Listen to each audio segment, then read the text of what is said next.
Give me big old buckets of butter beer. Give me big old barrels of butter beer. Give me the drink I love so dear. And another round for my friend right here of the sweet old butter beer. Welcome to the Three Broomsticks. We invite you to pull up a chair, grab a butterbeer, and settle in for a hearty discussion about Harry Potter. I'm Irvin Capeman. I'm Sophia Jenkins.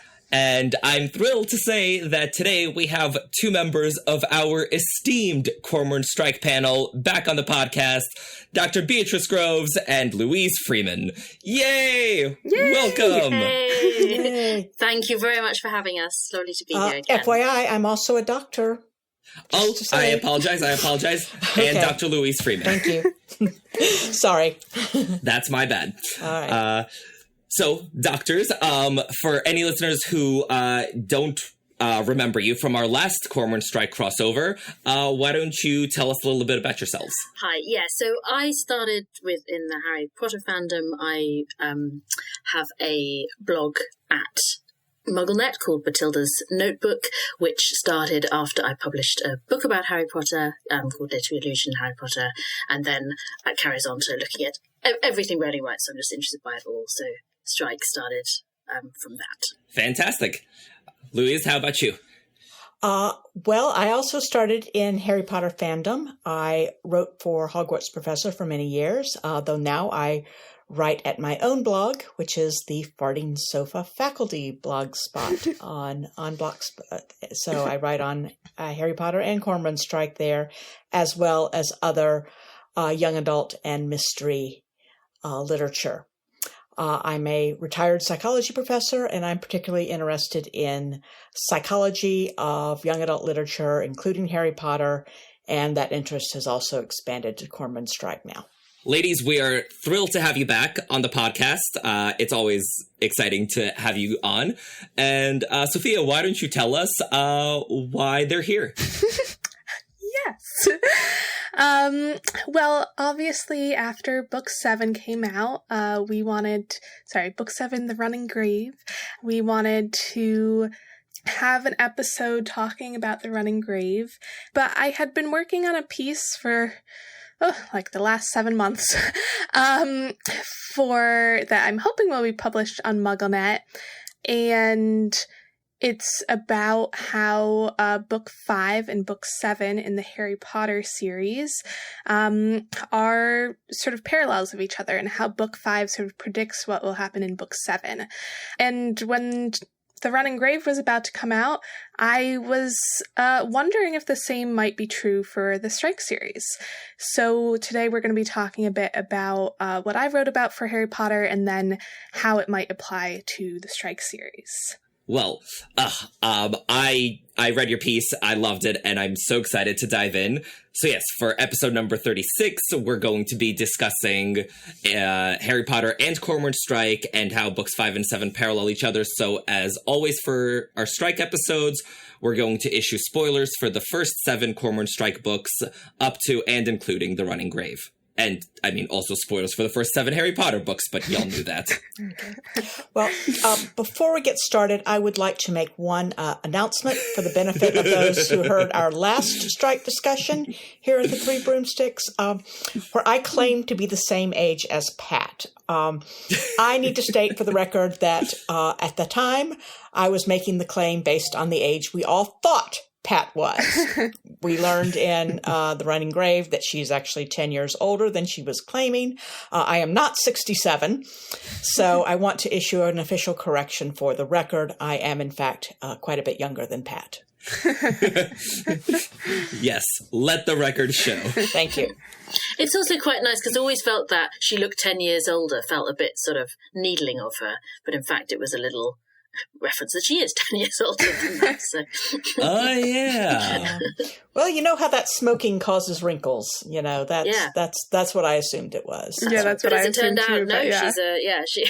She looks exactly the right age. Which is funny. Yeah, and before we begin, I just want to give a huge thanks to Shruka over on our Patreon, who bought us this round of drinks at the pub. So thank you, Shruka. Yay! Listeners, if you'd like to buy us around at the pub, please head over to patreon.com/3broomsticks. That's with the numeral 3. To sign up. We're offering bonus content, chats with the hosts, and on-episode shoutouts to our patrons, and we'd really appreciate it if you'd help us keep the lights on at the 3 Broomsticks so we can talk about Harry Potter and Cormoran Strike for a long time to come. And with that, let's dive on into Cormoran Strike and Harry Potter and all these Book 5-7 parallels. So I'm going to start by giving just a brief summary of the article that I was working on. And as I mentioned before, my hope is that this will be out on MuggleNet before this episode comes out, but I don't have a official confirmation of that. So if it's not on MuggleNet by that point, I will include some sort of PDF copy or Google Doc or something in the show notes so that people can read before listening and get a fuller sense of what I'm talking about. But yeah, I came up with the idea for this a while ago when I was noticing some foreshadowing of deaths in Book 5.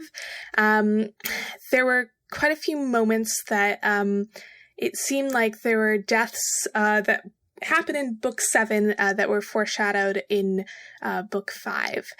And as I was sort of looking more closely at this, I was noticing that a lot of things that happen in Book 5 sort of come back again in Book 7, usually in a more sort of extreme way. I think most of our listeners are probably familiar with ring theory, but for those who aren't, basically it's the sort of the main way that many people look at the sort of structure of the entire 7 books of Harry Potter and looking at how, and also people look at it within the books, but at the moment I'm thinking of larger structure, how there are parallels between Book 1 and Book 7, Book 2 and Book 6, 3 and 5, and 4 is sort of in the middle, has a lot of sort of themes that are included in the other throughout the books in the series. And Book 5 and Book 7 are not sort of linked to each other in any way, but there are just so many parallels between them. To me, that kind of made sense because Book 5 is the book of the prophecy, sort of the big prophecy that comes to fruition at the end of Book 7. So it made me think, well, what if all of Book 5 is a prophecy for Book 7? So some of the things that I was noticing that sort of start in Book 5 and then were brought back again in Book 7, really sort of the first part of both of those books are very similar to each other.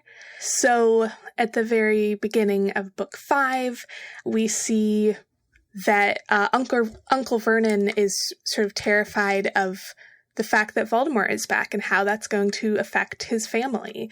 And in Book 7, his fears are shown to be valid, that the Order is taking the Dursleys' safety seriously. They are going to sort of spirit them away somewhere to keep them safe. And after that, we see Order members coming to Privet Drive in both Book 5 and Book 7 to take Harry away by flight. In Book 5, this goes pretty smoothly. In Book 7, as we know, it does not.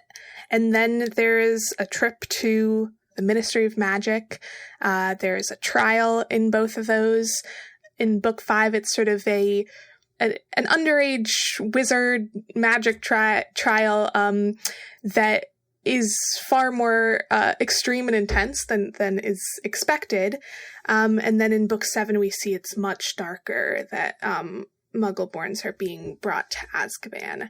So we see sort of these themes of things happening in Book 5 that then get taken to this sort of darker extreme by Book 7. And some of those things are sort of acting as a prediction of what will happen later on.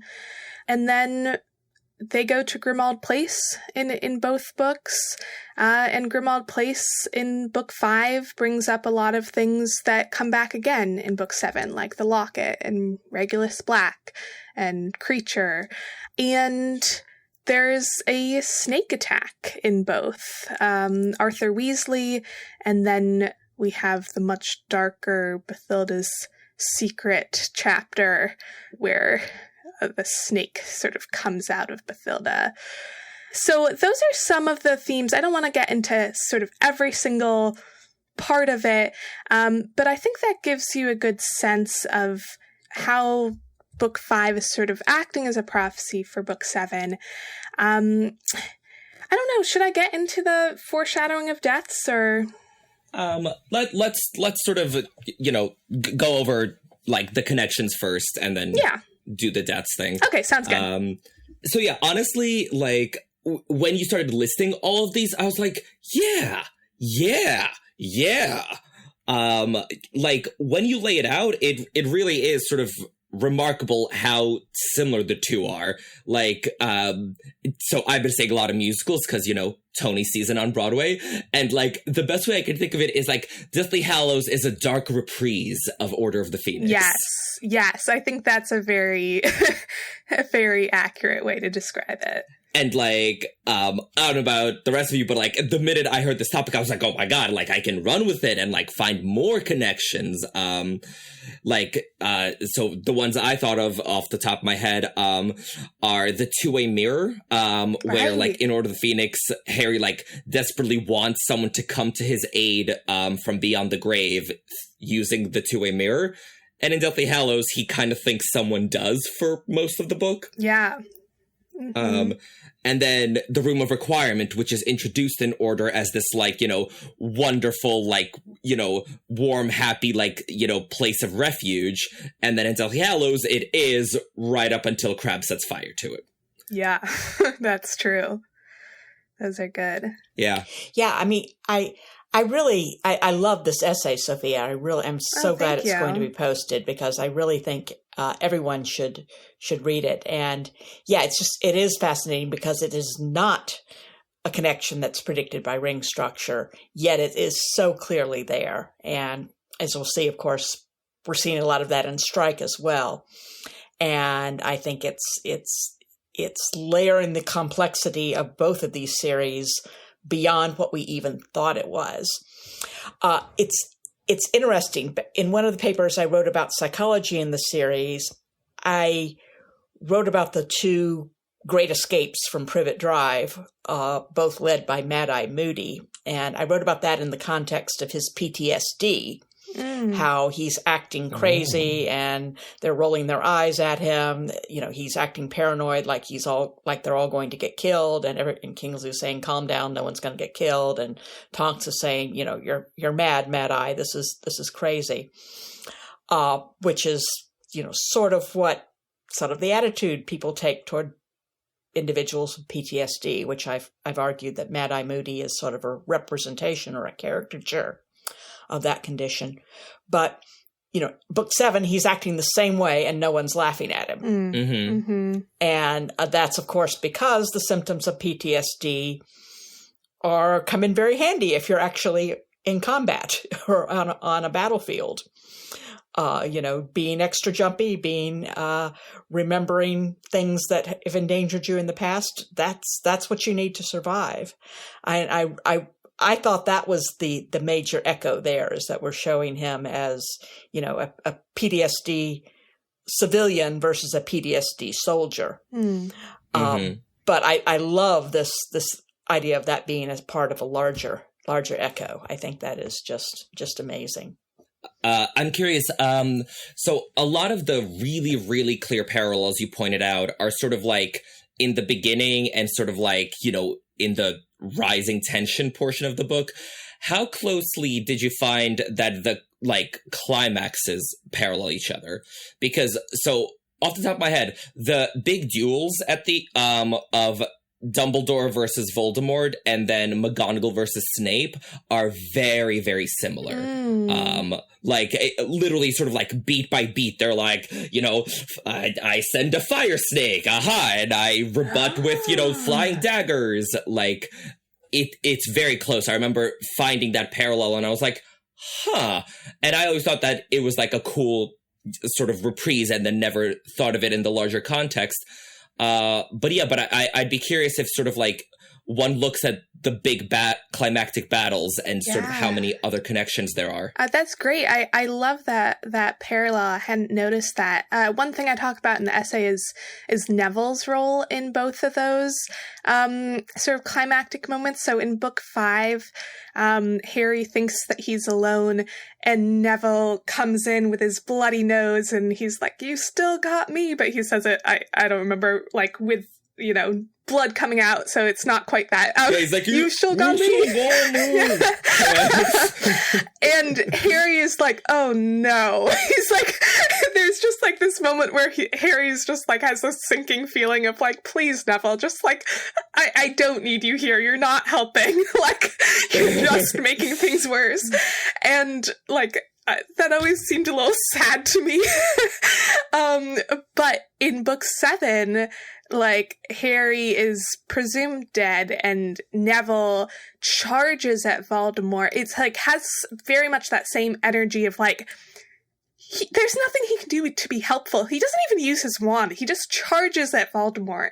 And it's just that like pure bravery, but he actually ends up being so essential because he is the one who kills Nagini and allows Harry to then, in that final battle with Voldemort, to be successful. So it's those last 10 points for the House Cup. Exactly. Yeah. Yes.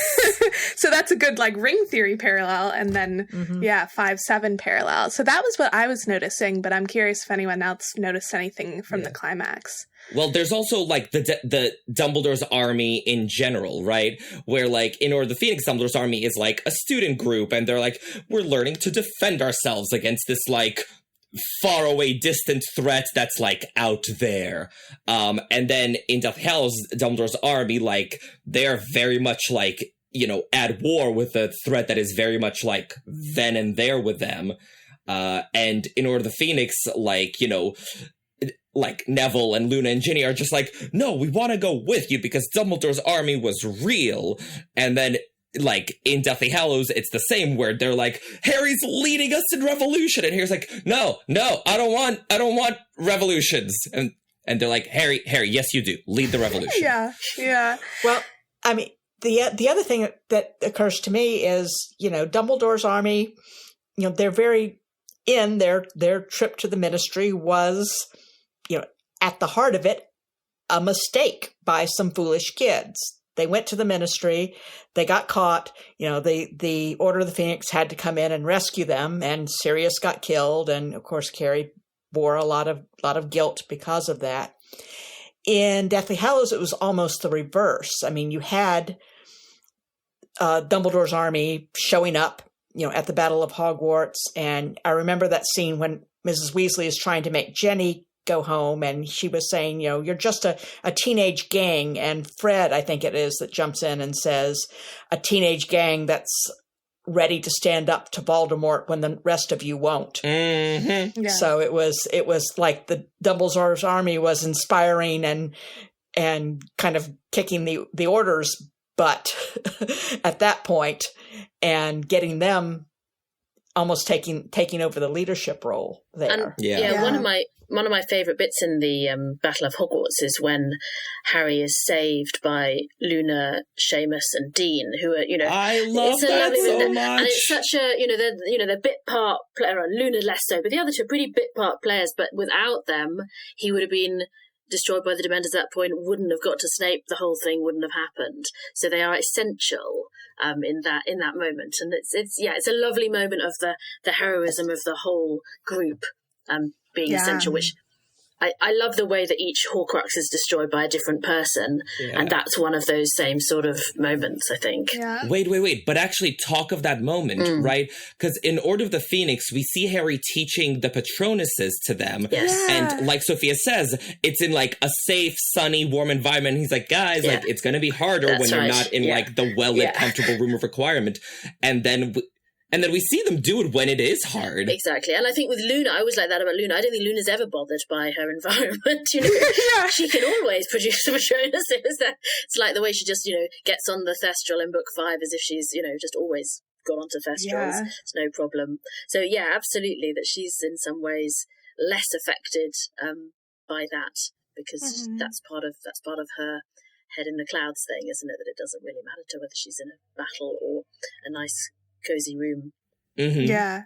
I think it's also interesting, like, how the balance of power has shifted between book 5 and 7 in the climax, because, like, as Louise was saying, that they're being it's kind of like a foolish trip to the Ministry, and Harry's been drawn there by this vision of Voldemort and Sirius that isn't true, and that, like, it's a trap that's set for him. Whereas, like, in book 7, it's Harry goes to Hogwarts, and that's kind of what sets off the series of events of, like, he's drawing Voldemort there. Not exactly intentionally, but he does draw Voldemort there, and it's Voldemort's downfall.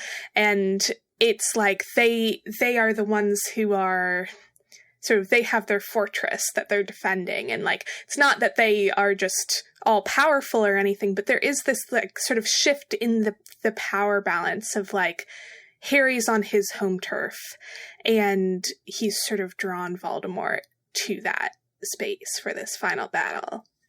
And I think also, the point Louise was making before about the other members of the DA, as you say, in 5 they say we're coming too, and they do come too, but there's a definite feeling Harry would go without them. He doesn't feel he really needs them. And he has the same thing in 7 of, I don't want everyone else to join in, but the sense that he's wrong to do that, and that actually they are all essential, is made much more strongly in 7, I think, of a sort of, this was Dumbledore's way, you don't trust anyone else, and actually you've got to learn to trust, and this is why you're going to be a greater leader than Dumbledore, because you can do that and recognise these people are all trustworthy.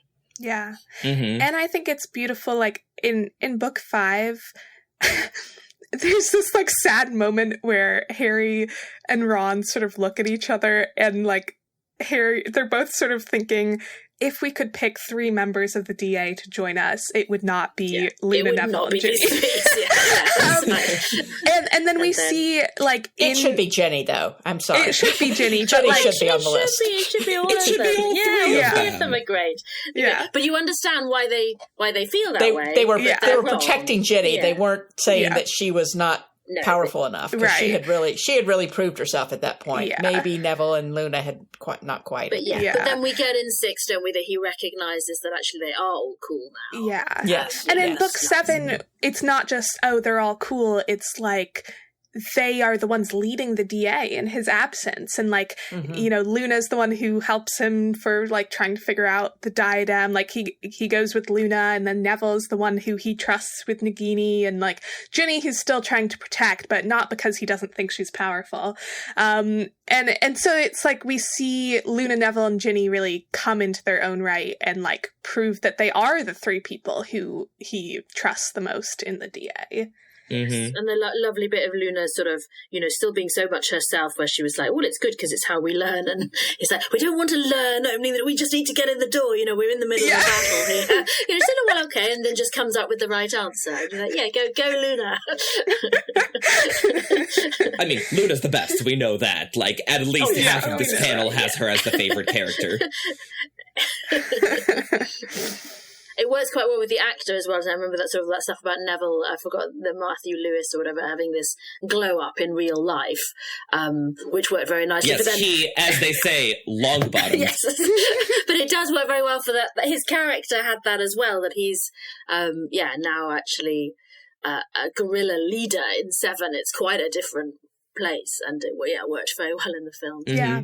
And also I love Seamus's development too. Like, Seamus was not believing Harry and like was one of a late joiner to the DA, and like one of the first things we learn from Neville is he's like, oh, like, you should see Seamus's injuries. This is in book 7, like showing how brave Seamus has become in standing up to the Death Eaters. So like we see all of the members of the DA like having their transformations, and that's quite nice, isn't it? As a sort of echo of Harry for Dumbledore. You know, Harry has to learn to trust Dumbledore and to go with it, and Seamus has had, as it were, a similar version for Harry, that having, you know, not trusted him, he's now learned to trust him, and that works. Yeah, and sort of the echoes of that kind of relationship. Well, the reason I love that bit of the Patronus rescue in the Battle of Hogwarts with Ernie, Seamus, and Luna, it's one of my favorite moments in the series, is that it's entirely a meditation on faith, because you have two people who once doubted Harry who've come around and are coming to save him, and then one person that Harry doubted who's now coming to save him, because Ernie doubted Harry in Chamber of Secrets and he came around, and Seamus doubted him in Order of the Phoenix and he came around, and Harry doubted Luna in Order of the Phoenix, and so it's the three of them coming to save him as just this beautiful meditation on having faith in each other. Yeah. And I also love, of course, that Luna is kind of the perfect cognitive behavioral therapist in this scene too, when she was like, you know, remember how we practiced?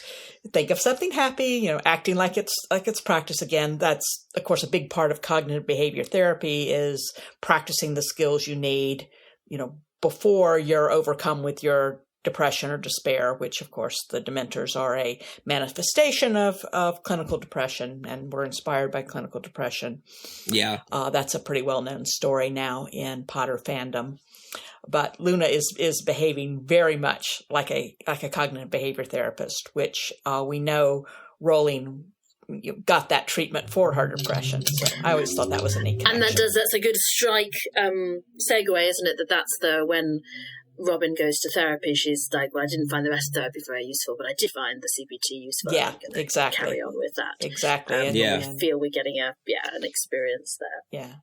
Yeah, that is absolutely correct. Well, and one sort of like darker foreshadowing, and this is kind of off screen, but in Order of the Phoenix during the battle, we see Bellatrix take Tonks out, but in like a temporary way where, like, you know, she like stuns Tonks or knocks her out or something, and then in Deathly Hallows, even though it's off screen, Bellatrix actually kills Tonks. Yeah. So we have that as sort of a dark foreshadowing, and I feel like that's a good segue into all of the other many deaths that, Sophia, you say are foreshadowed in Order of the Phoenix. So, as we already talked about in the Advanced Guard, Moody has that sort of paranoia, or what's seen as paranoia, and he says sort of, if we die in the attempt, and Kingsley interrupts and says, no one's going to die. And he is right in book 5, but I see that as foreshadowing for book 7.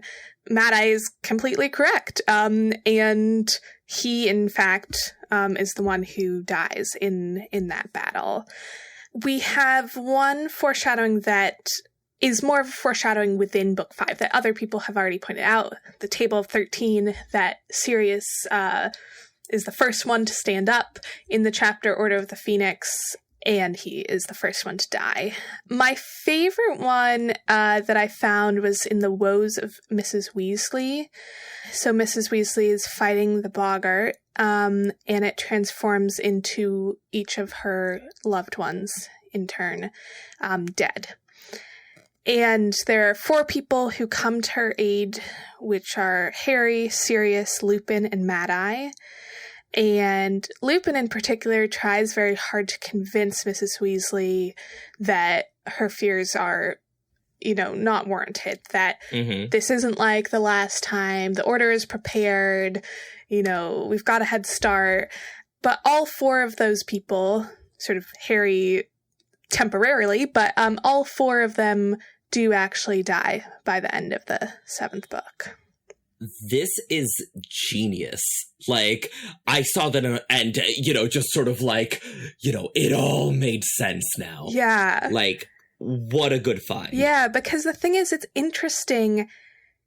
that all four of them show up, because it's like, it wasn't necessary for the scene. What I realized after I found this is like, it wasn't necessary for the scene to work, that you have four people come into that room.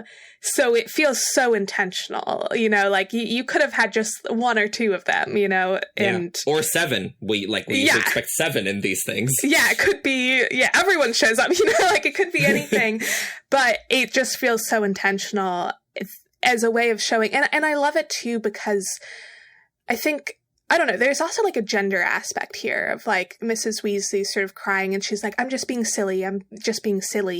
And there's this like, you know, she's sort of seeing herself as like, oh, just like silly, emotional woman, you know. And Harry, even in that scene, is like, I don't think she's being silly. And he's right. She is not being silly. This is a very valid fear. I also like this point, Sophia, because of the Harry dies side of it. So I'm a big believer in Harry dies, and so this seems another piece of evidence for that they do all die. Yeah.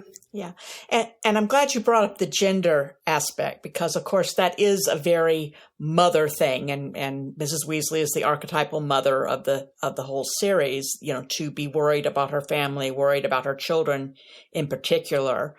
And of course it's that mother love at the end, not my daughter, you bitch, you will never touch our children again, that comes out and destroys Bellatrix, which is another, of course, awesome moment. It's that motherly love that without which those fears would not have been present has now come out and become empowering by the end.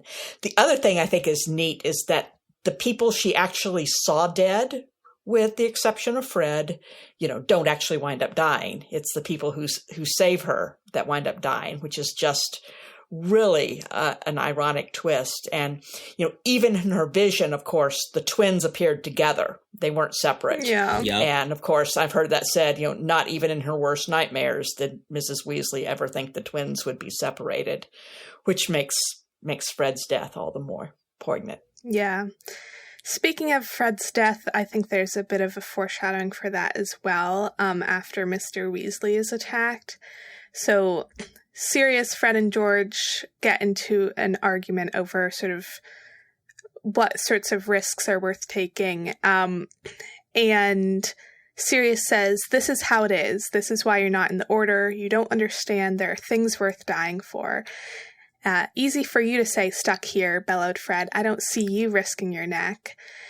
And I think this is foreshadowing for both Sirius's death and Fred's death. We can see here that Sirius, Fred is sort of goading Sirius and saying, like, you're not risking your neck. But we can see that Sirius actually means what he says, and he is willing to, you know, he thinks protecting Harry is worth dying for. But I also think it's important that this is Fred who replies to him, because I think it is a bit of a foreshadowing for Fred's death, that by that point, he is part of the Order, and he does understand that there are things worth dying for, and that he sort of makes that choice to risk his life for that cause. Well, I always forget. Which twin was it that actually attacked Malfoy at the Quidditch match? It was only one of them. I always forget which one it was. I think it was Fred. I'm gonna say Fred, but let me do a quick Control F because I'm not 100% on okay. That. Yeah, because I mean that's really the only other time that they do something separately. You know, when one attacks, when they both wind up getting banned, which I thought, of course, is really interesting. And I can never remember which one it was which I always thought was a little strange thing. I mean, why not just have... actually... It was George, right? It was George, and Fred, like, it took all three chasers to keep him from attacking Malfoy. So, but yeah, that's... But he got... That's George. You know, he got banned even though he didn't actually attack. And so, you know, he was sort of the innocent victim of well, not maybe innocent, because he would have beaten up Malfoy as well. As the text says, Harry doubted Fred had ever been innocent. Yeah. But it is sort of interesting that he stays out of that fight, but then he's the one who dies in the major fight at the end.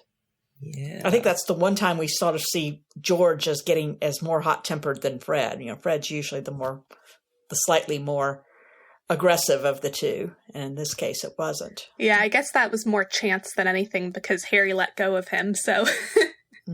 Yeah. If anything, it's showing that Fred is more hot-tempered because Harry could hold George back on his own, whereas it took 3 chasers to hold Fred back.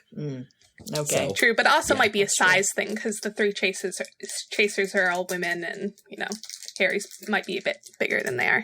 I mean, not at a 3-to-1 ratio. No, probably not. Now that I think about it, I'm like, we don't think Harry's that strong. He's just he's taller. I don't know what kind of but he's brawling guy you're picturing Harry as. Yeah, he's not. Yeah.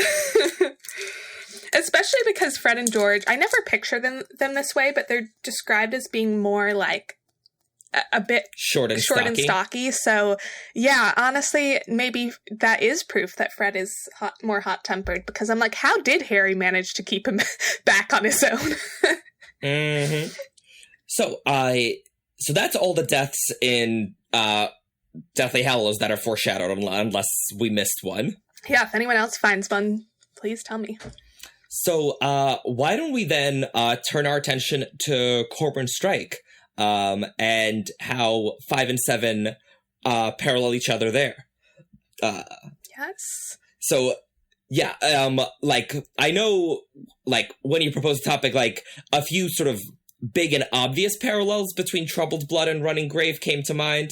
So I think, first off, I want to say that for Book 5 and Book 7 for the Harry Potter books, they made sense together as things that would parallel each other because of this idea of prophecy, and Book 5 being sort of a book of prophecies, and Book 7 sort of being where those prophecies come to life. And it's not exactly the same in Books 5 and 7 for the Strike series, because it's not like there's some one big prophecy in Book 5, but I do think Book 5, Troubled Blood, is a book of prophecies because there's all of this astrology that's a huge part of that book, and almost unnecessarily so, or one could argue unnecessarily so.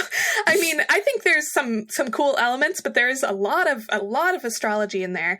And we see in Book 7 a lot of sort of themes of divination and prophecy. So it does seem like Book 5 is sort of a book of prophecies in a way, or we could see it in a slightly different way as Harry Potter as being that. That's where it began, is the divination, and, we have the astrology in Troubled Blood, and we have the I Ching in Running Grave. Yeah, and it's interesting. Both cases, they were employed by people who are kind of insane, crazy. You had Bill Talbot, who was having the mental breakdown, and then you have Mazu, who is just... But she is, as Strike would say, batshit crazy in many ways. And both of these divination, fortune-telling techniques were used to mistreat others. Talbot used them to harass Janice and harass Wilma Bayless's family in particular. He was right to harass He was right to harass Janice. He was not right, and he was quite racist in his harassment of Wilma Bayless's family. And then you have Mazu's use of the I Ching to determine punishments, and of course she cheats on it. But you have that weird kind of, I don't know if you'd call it racism, reverse racism, where she wants to claim to be Chinese when she's not, and she even steals the Chinese baby of the actual Chinese woman. So there's definitely that racism component to it, to the weaponizing of these techniques. Yeah. Yeah, I don't know if cultural appropriation. Yeah, I don't know what you would call that. Appropriation, but yeah, it is. Yeah. It is even weirder than that in terms of stealing a baby. Yeah. And Sophia, to your point, like, you know, it's a much darker version, right? Because, I mean, I'm sure if you're Wilma Bayliss, like, it doesn't seem worse what Mazu does. But, like, generally, Bill Talbot is just using it to, like, try to solve a mystery, whereas Mazu is absolutely using it for domination and for punishment. Yeah, and I think the fact that the I Ching is all of the epigraphs is showing it's like an even more, it's not even that it's even more present than the astrology, because the astrology was everywhere, but it's like the I Ching is like part of the book, you know, in a different way than the astrology was. So it's like, I don't know how you'd interpret that, but it's like an interesting, like how it's embedded into the book itself. It's more part of the book and less part of the story, yes, I'd say. Yes, which is interesting. And the astrology is a book within a book, isn't it? So we have the sort of the Talbot's book that we sometimes see inside it. So it's an embedded book, so it's much more like Bombyx Mori or the Ink Black Heart cartoon. Mm-hmm. Whereas the I Ching, because it's the epigraph, I always feel it's quite interesting that it feels like it's part of the text, and therefore when it's on Mazu's side, so generally the epigraphs are talking about the strike, so they talk about the superior man, and they feel like, you know, they feel like an authorial voice, but sometimes they do act on the other side, which I think is really, it is interesting to compare that. There's a great one in Ink Black Heart where the epigraph, as it were, takes the part of the Paperwhite deception, and you sort of think, I don't expect the epigraphs to do that. I expect the epigraphs to be something slightly outside the plot and to be on our side, as it were, but they're not always. That's interesting. Mm-hmm. And I think in both books, Troubled Blood and Running Grave, we see like this sort of theme of like how people use these divination tools to their own, maybe to confirm their own beliefs or to confirm. And I think it's something that we see in Harry Potter too, with the prophecy, that it's like Dumbledore emphasizes that the prophecy is not what causes these things to happen. It's not the fact that the prophecy was made. It's Voldemort's interpretation of the prophecy. And I think we see this theme in both Troubled Blood and Running Grave is like, how do people interpret and use these sort of divination tools? And that is what determines like good or bad outcomes with them, is what people do with them, and whether they like confirm people's pre-existing beliefs or provide some sort of new insight, or, you know, or like whether they're used for good or bad. You know, there's so much to do with interpretation. Yeah. And so moving away from the astrology and fortune-telling aspect, the Running Grave and Troubled Blood also have the connection of Leda Strike, popping up in conversation near the beginning of each book. Yeah, this was one of the first things I noticed as a Troubled Blood, Running Grave parallel, because I'd recently read Troubled Blood, and there's this conversation at the very beginning that Lucy and Strike have related to Leda, and they sort of butt heads during that conversation, and sort of different, you know, there's this real frustration on Lucy's part about how Strike often sort of is too easy on Leda, and you know, this, they're talking about also Joan and Joan's death, and how Lucy sees Joan as a mother figure. And there's also in this conversation, interestingly, the when Lucy kind of calls Strike out on only giving presents to Jack. And Strike is very rude about Luke, and but he's not wrong. Not wrong. But But he's not nice, but he's not He's wrong. wrong to say it to his mum. He is wrong to say it. He's wrong to say it. Well, maybe his mom is wrong to raise a little apple. You just can't say things like There's that to people's some mums. things you just don't say. But it was so interesting in Running Grave. I loved the fact that the first thing we see when Strike is going to visit Lucy to talk about Leda and to talk about the fact that he's going to be investigating the UHC and how that might affect her, it's the first thing we see is he brings these gifts for all three of his nephews. And that Lucy is so happy about this. And then they have this really meaningful conversation that sort of brings back a lot of these same themes that they talked about in book 5, but in just a much more productive way, and that they have this real connection at the end of that conversation, which I thought was a really beautiful kind of prophecy or foreshadowing, in that unlike in the Harry Potter series, in this case, it was like the more positive resolution of those problems that were brought up in book 5. Well, I think that was great. And actually, that was one of my favorite parts of The Running Grave, was to see Strike and Lucy come together and come to an understanding of each other. But we can also connect this, I think, to Harry Potter, because it's in book 5 when Aunt Petunia makes that remark about, she slipped and let everybody know she knows what a Dementor is. And she says, I heard about them from that awful boy that told Lily. Harry thinks he's talking about his father. Turns out, of course, she's talking about Snape. And so there's that was the first introduction to that whole backstory. Mm-hmm. And it got echoed a little bit in the beginning of Deathly Hallows, when Petunia's getting ready to leave and she is acting like she wants to say something to Harry, but doesn't.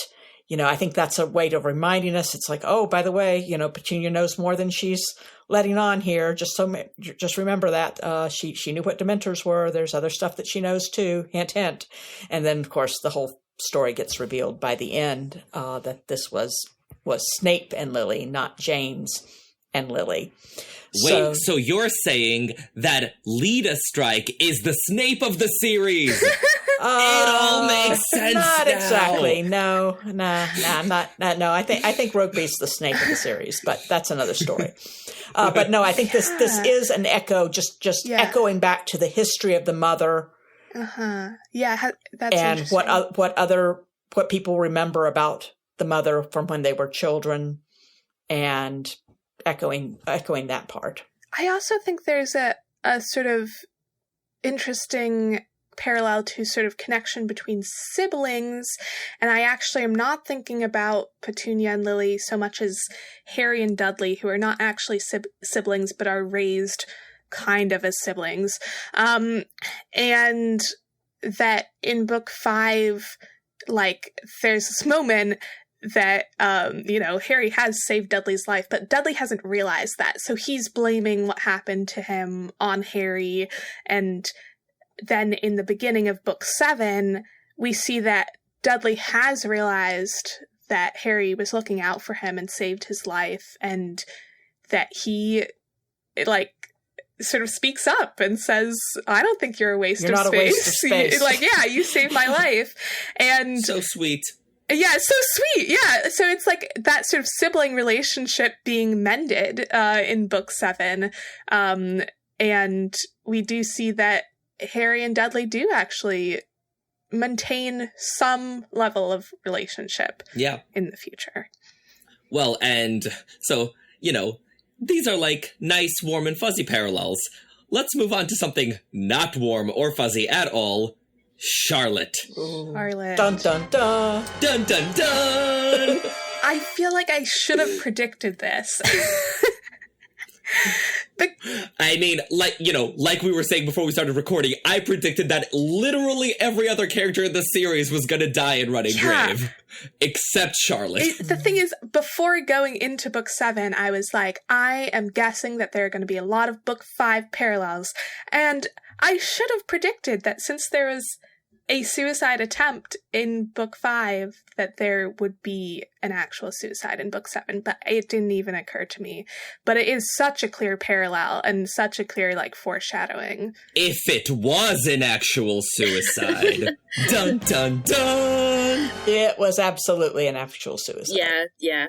Nick's not here to defend him, but yeah, Louise and I are 100% it's a suicide. I believe it's a suicide, I will defend Nick's theory that Charlotte was murdered.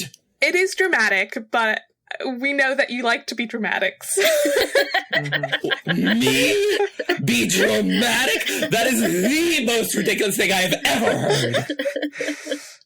Well, you have that whole parallel too of Strike cutting off the phone. He makes that decision at the end of Troubled Blood. I'm changing my phone number so you can't keep calling me. And of course, she then switches to the office number. So she winds up, broadcasting the messages to Pat and Robin and everybody else who happens to pick them up. But he makes the decision. All right, if you're going to call the office, I'm just going to erase these messages without even listening to them. And then of course, because he doesn't hear the message, or maybe because he doesn't hear the message, he can't stop her this time. Yeah. Although, as I don't think we have any indication that in her last message she was threatening suicide. In fact, what she was threatening to do was to go to Robin and tell Robin a bunch of lies about him, which implies that she was not planning to kill herself immediately. She at least had to track down Robin first. So I don't think she made an actual suicide threat in that last message. I think she was just lashing out. No. I mean, kind of, given she said, I'm going to go to Robin. I'm going to tell her. Yeah, but we don't everything know you did to me. We don't know what turn the message took later on. Yeah. I kind of assumed that she made a suicide threat because of what we know of Charlotte and her manipulation, that would be like a last ditch attempt to get him to come back to her or to reach out to her. So, and then when he didn't, she was like, well, then you're going to regret it.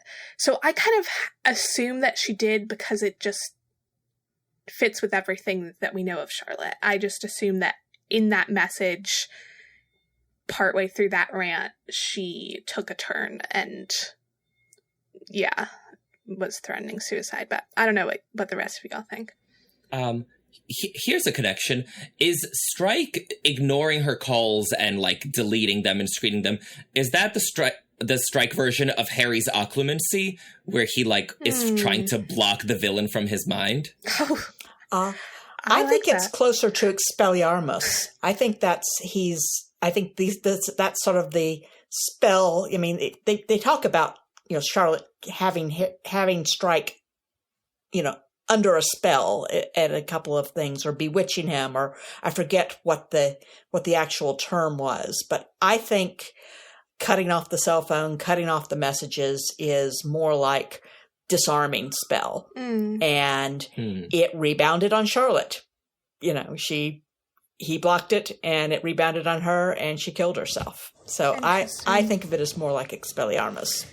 I could see it as either one. I like the occlumency idea because I think, to me, it connects to the scene in the church when he's talking to Charlotte in his mind. Like, that feels like a very, Voldemort parallel of, Charlotte is, in his mind, and that... I suppose it's quite a safe one, though, isn't it? So when he enters, that is Charlotte. She's really herself in that, but he is not in any kind of danger from him. No, I guess what I was going to say is that scene reminds me of the Easter scene in Deathly Hallows, where Harry is digging Dobby's grave, and that he has that grief over Dobby and love, and that's what allows him to keep Voldemort at bay, and and sort of be able to tune in and out, to be able to have control over that connection.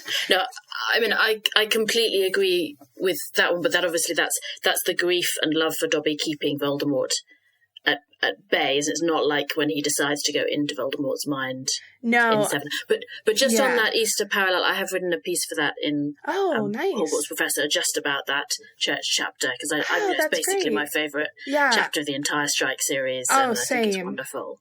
So, Yeah. I would love And, to read that. You know, I think that's also the biggest argument against Charlotte being murdered, Yeah. is that scene would completely lose its significance Yeah. if Charlotte is a murder victim and not a suicide victim. I don't think so at all. I think if like that scene, it's important just because she's dead and it's sort of the end of her relationship with Strike. I don't think her manner of death really impacts that. I think the suicide and the fact that Strike did not prevent it this time, when he has so many times before, I think that was crucial to that scene. And I think if Charlotte turns out to be murdered, it would be like Dobby popping up alive after, in the Shell Cottage afterwards and said, "Oh no, Dobby disapparated, and that was not Dobby or Dobby transfigured a cushion into his." I don't know what, did some sort of elfin magic and didn't actually die. I think I'm sort of somewhere between the two of you that I agree with Irvin that it's only central that she dies, but I do think this has to be the end of her. And I know I've said this before a lot about Charlotte, but I do think the putting her to rest, the recognition that he went to her because of his psychological scars from Leda, and that he's ready for a new type of love. If then he discovers she's been murdered, and that means that she returns because he has to kind of find justice for her and all that, and that's definitely not how this should end. This is the end of Charlotte, and it's a brilliant end. And I having wanted Charlotte to disappear in book 5, I thought that was a great end. But I feel like when she came back in 6, I was like, no. But I think, obviously Rowling always knows what she's doing, and she was right to keep Charlotte going for this fantastic cathartic ending. Yeah. And for that book 5-7 parallel, I think it's important that it was suicide, both to mirror that suicide attempt, but also Strike and Ellicott Files was talking about this recently of sort of comparing Strike, like taking that final call from Charlotte and like trying to save her in book 5, and then in book 7, I mean, he didn't know.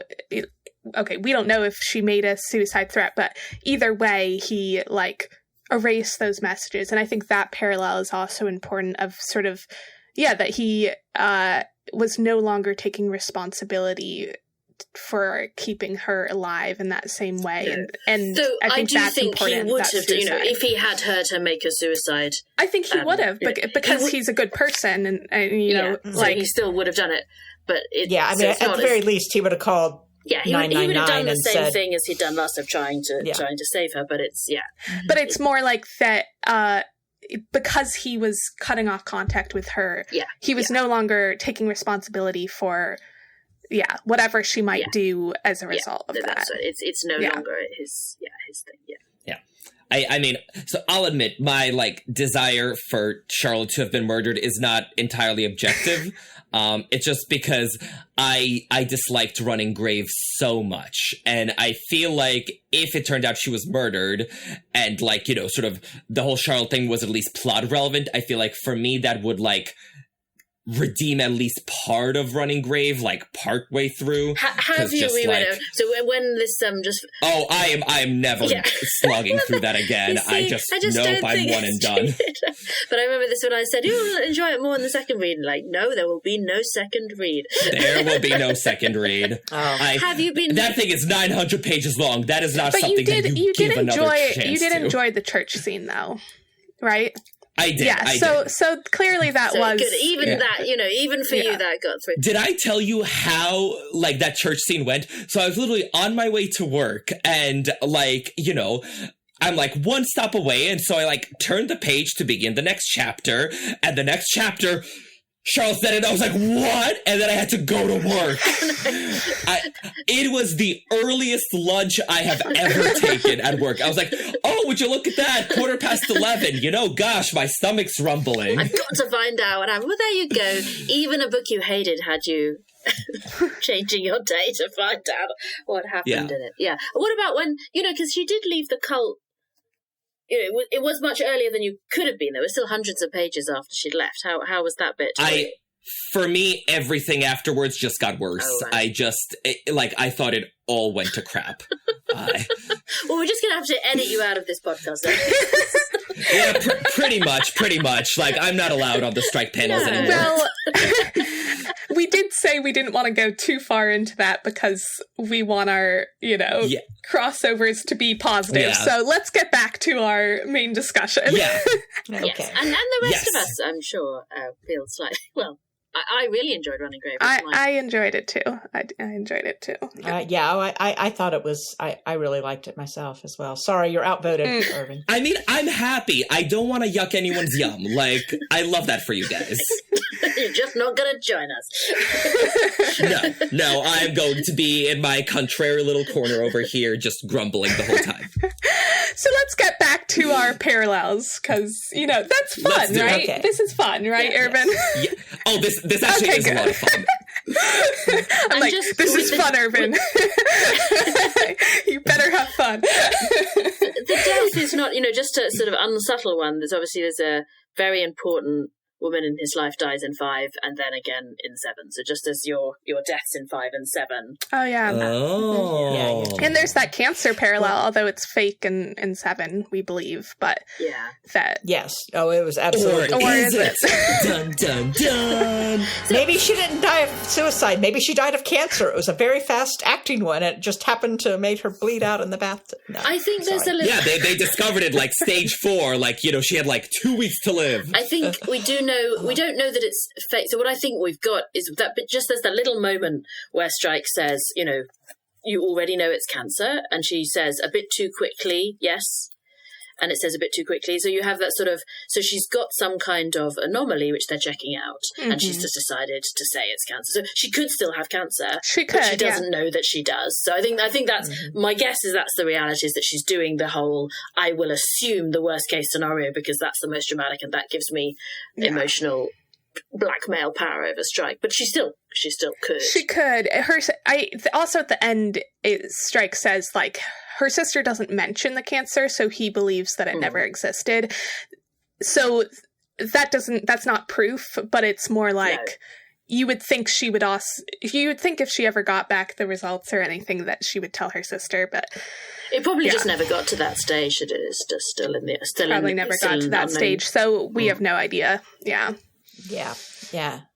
Well, I mean, I think if we want to delve into the romance a bit, there's that moment in Troubled Blood where Strike thinks, I don't want some other bastard to persuade you into a second marriage. And then that gets echoed at the end of The Running Grave because, the reason he decides he's got to speak up now before Robin goes away with Murphy is that she's perhaps destined for another engagement ring. So he thinks Murphy is going to propose on this trip, and he wants to make sure he's told her he loves her before that happens. So I think that was I think that was if for the lovers of the romance story, that's a wonderful. And for the haters of the romance story, it was less so, because I am Team Ryan all the way. I thought we'd said you're not allowed to join in. Team Ryan for the win. You're gonna make some pins. Nobody's gonna get any. For the record, Team Ryan, you want Jack dead, you want Nick and Ilsa dead, and okay, all right, we know where you are now, Irving. So I think it's also interesting.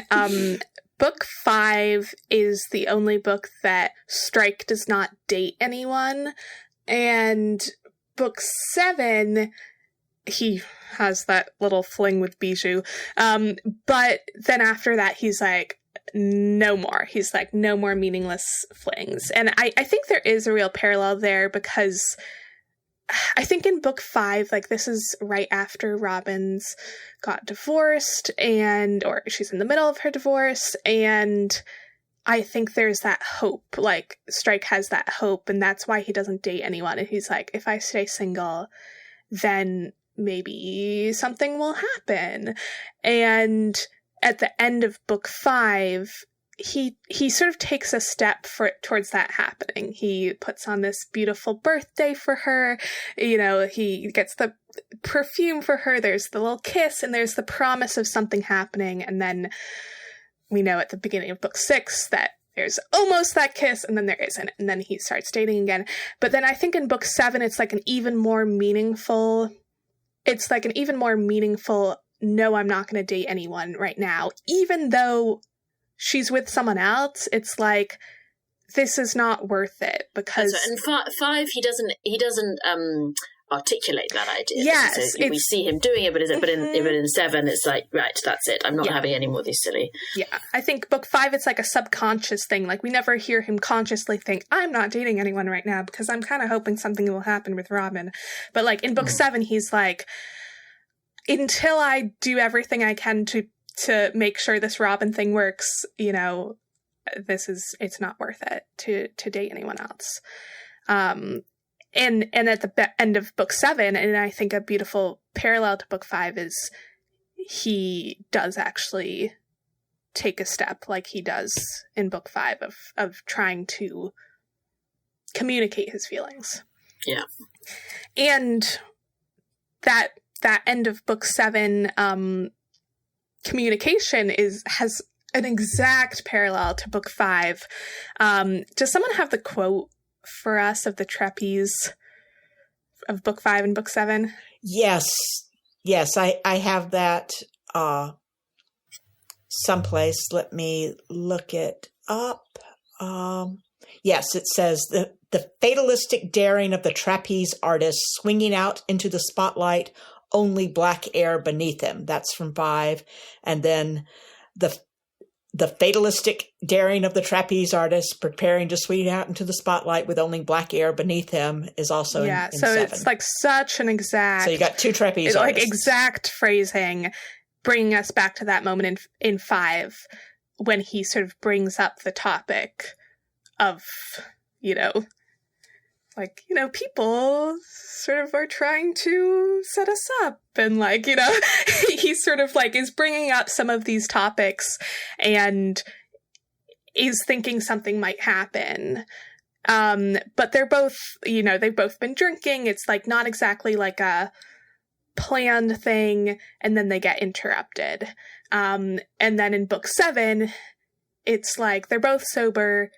He has thought this through. He knows he's in love with her. He decides to actually say something.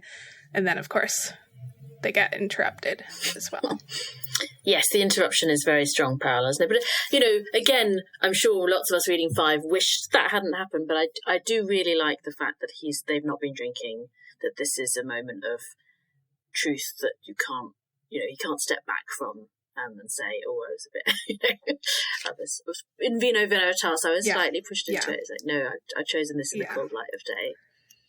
And it's after Charlotte's out of the picture, he's explained to Robin that, he doesn't even have those feelings for Charlotte anymore, and that Charlotte knew that. There's a lot of, it's everything's out in the open.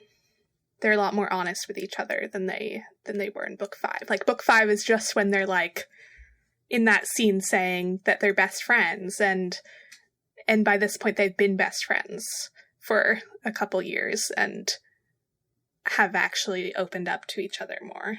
All right. Well, another parallel that I saw was the Strike's fear of being driven someplace, particularly by Lucy. He had to overcome that to get to Joan in the flood.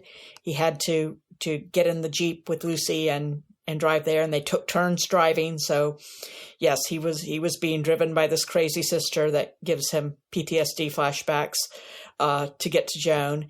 With the running grave, they have the scene where they're in the car and getting shot at, Robin's driving, and he got through that with no PTSD flashback. If you recall back in Cuckoo's Calling, it was a photographer's flashbulb that triggered a PTSD flashback when he was in the car with Chiara. And now he is literally under fire. He told Robin back in The Silkworm, you drive like these generals who are trained to make a getaway under fire. And she literally does that this time. But in both cases, Strike is also there. He's knocking out the windshield for her in The Running Grave, and he's dealing with driving through a flood in Troubled Blood. And I think that's a nice parallel there. Yeah. And it shows again how much she's recovered from that experience. Just as you're mentioning the flood, I think that we haven't really done the sort of big connections between 5 and 7 and Strike, which the first one is this sort of cold case aspect, that these are the two which are about a murder that happened decades ago. And the flood is another one of this sort of issue of the water books. They do both seem to be wet. Very wet. Focused on water imagery. Yeah, very wet. Albedo, the dissolution of the Solway Eculagula, the Solway bit, they just do seem to be this breaking down. And I don't know.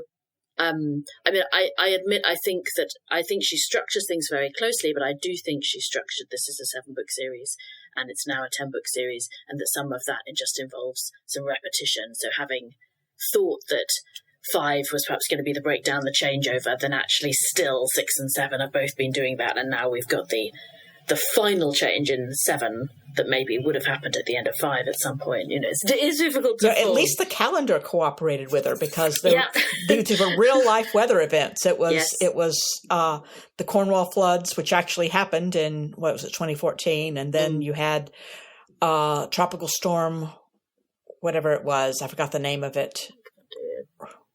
Anyway, it was a named storm that happened on Easter Monday in 2016 in London. So you had both of those named events actually showed up in the story.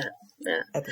A tiny one that I noticed that links them both was a character who keeps changing their name, and I don't know if we've had very many of those, but Sherry in Running Grave and Paul Doothwaite in Troubled Blood both have multiple name changes. Yes. Oh. So that multiple name changes, and both of those are crucial. They, as it were, they know who the murderer is. Yes. So they're not the person that they're seeking, but they do know the truth. So I can't think of anyone else who does that offhand. I don't know if there is someone, but I thought that was a nice little link. Yeah, that's a great link. Mm-hmm. Yeah, so the water, yes, you had the baptisms, the rivers, the showers, all this. You had a lot of water. And with the baptism, we've got masses of baptismal imagery in 7, and I love the fact that the baptism of his sort of imagination and his change happens in the John the Baptist Church.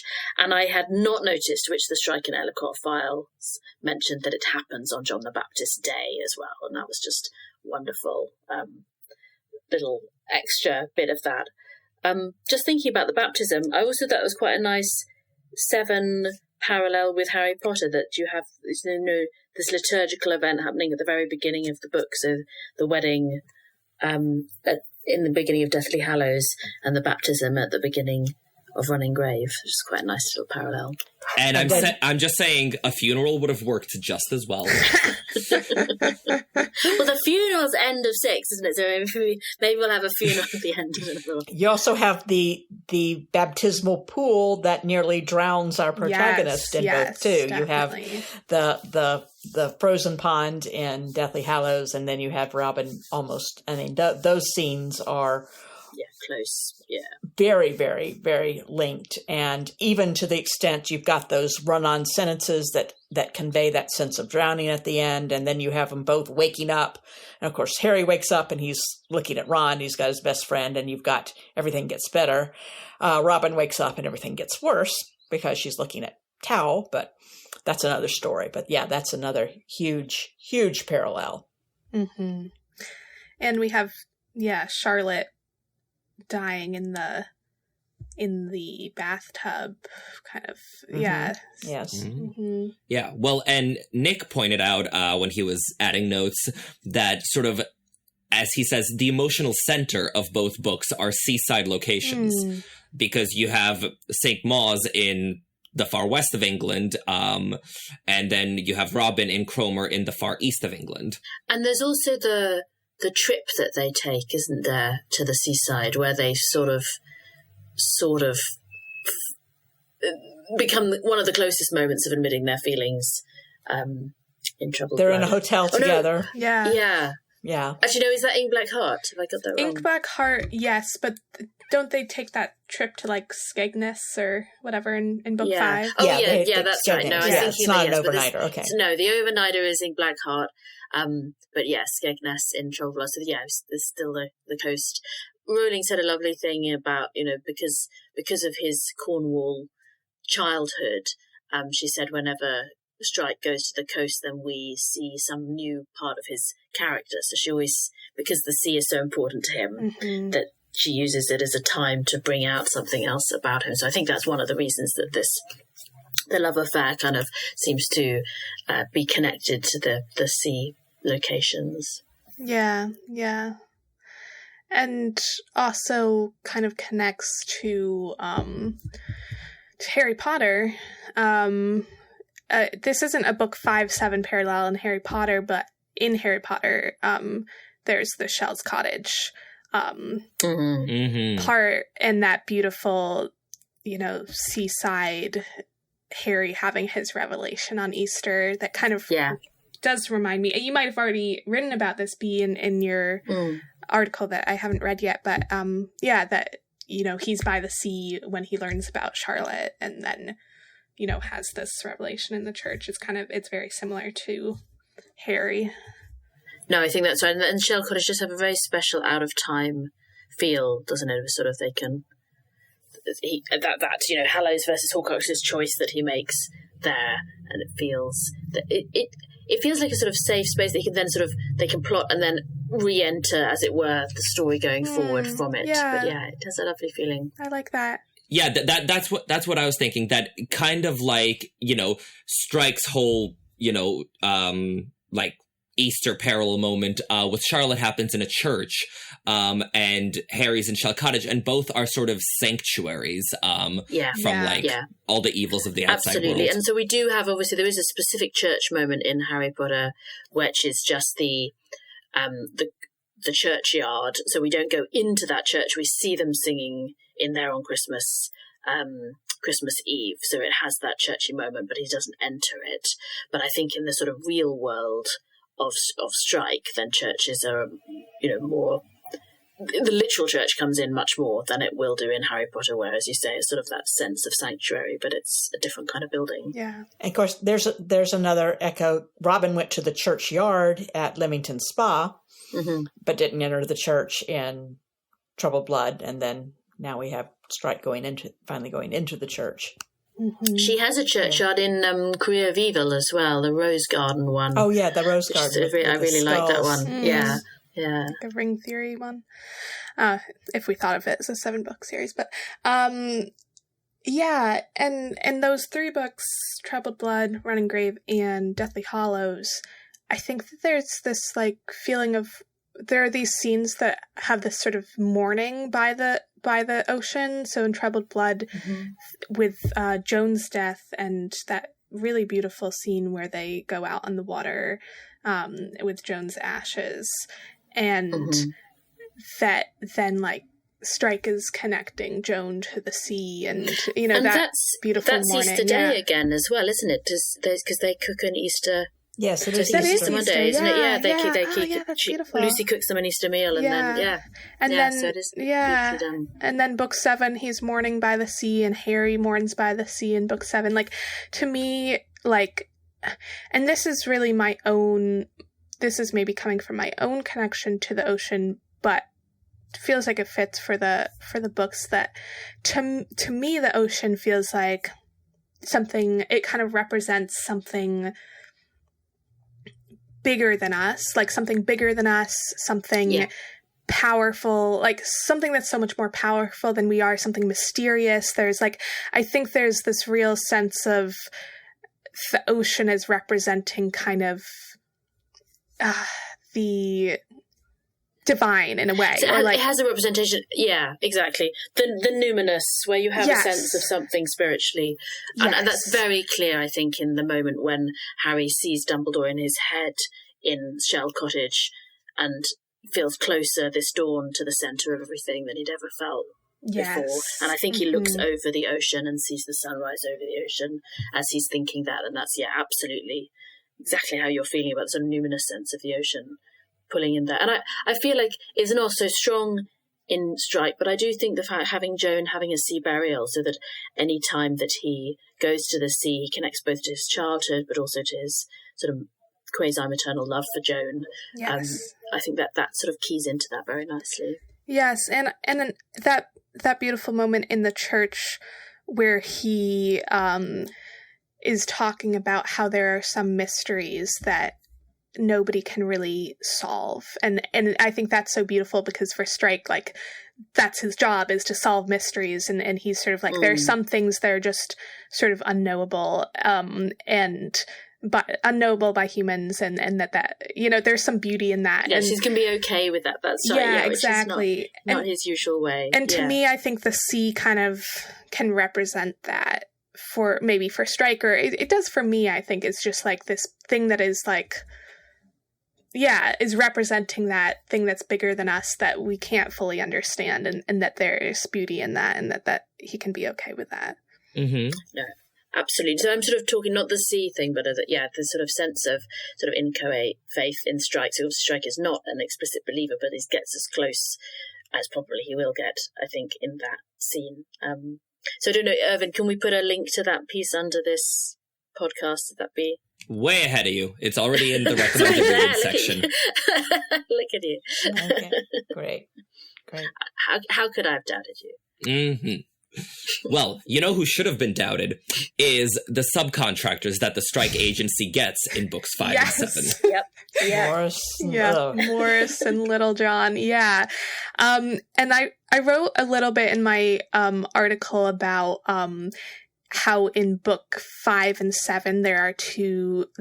In Harry Potter, in book 5 and 7 there are these two sort of betrayers, that Marietta betrays Dumbledore's army, and then Xenophilius betrays Harry and the trio in book 7, and that there is that sort of escalation there, and actually it's interesting because for both of them there's sort of a family tie that's used as sort of a excuse that like Marietta's mom is in the ministry, and Xenophilius, it's like he's protecting Luna, but it's like escalated from a sort of the threat of being expelled with Marietta to death with Xenophilius and the Death Eaters, and that both cases it's like someone who they thought was on their side or someone who they trusted. So I definitely saw that in book 5 and book 7. The Strike series, that they have these subcontractors who are supposed to be on their side, supposed to be people who they can trust, who both betray them.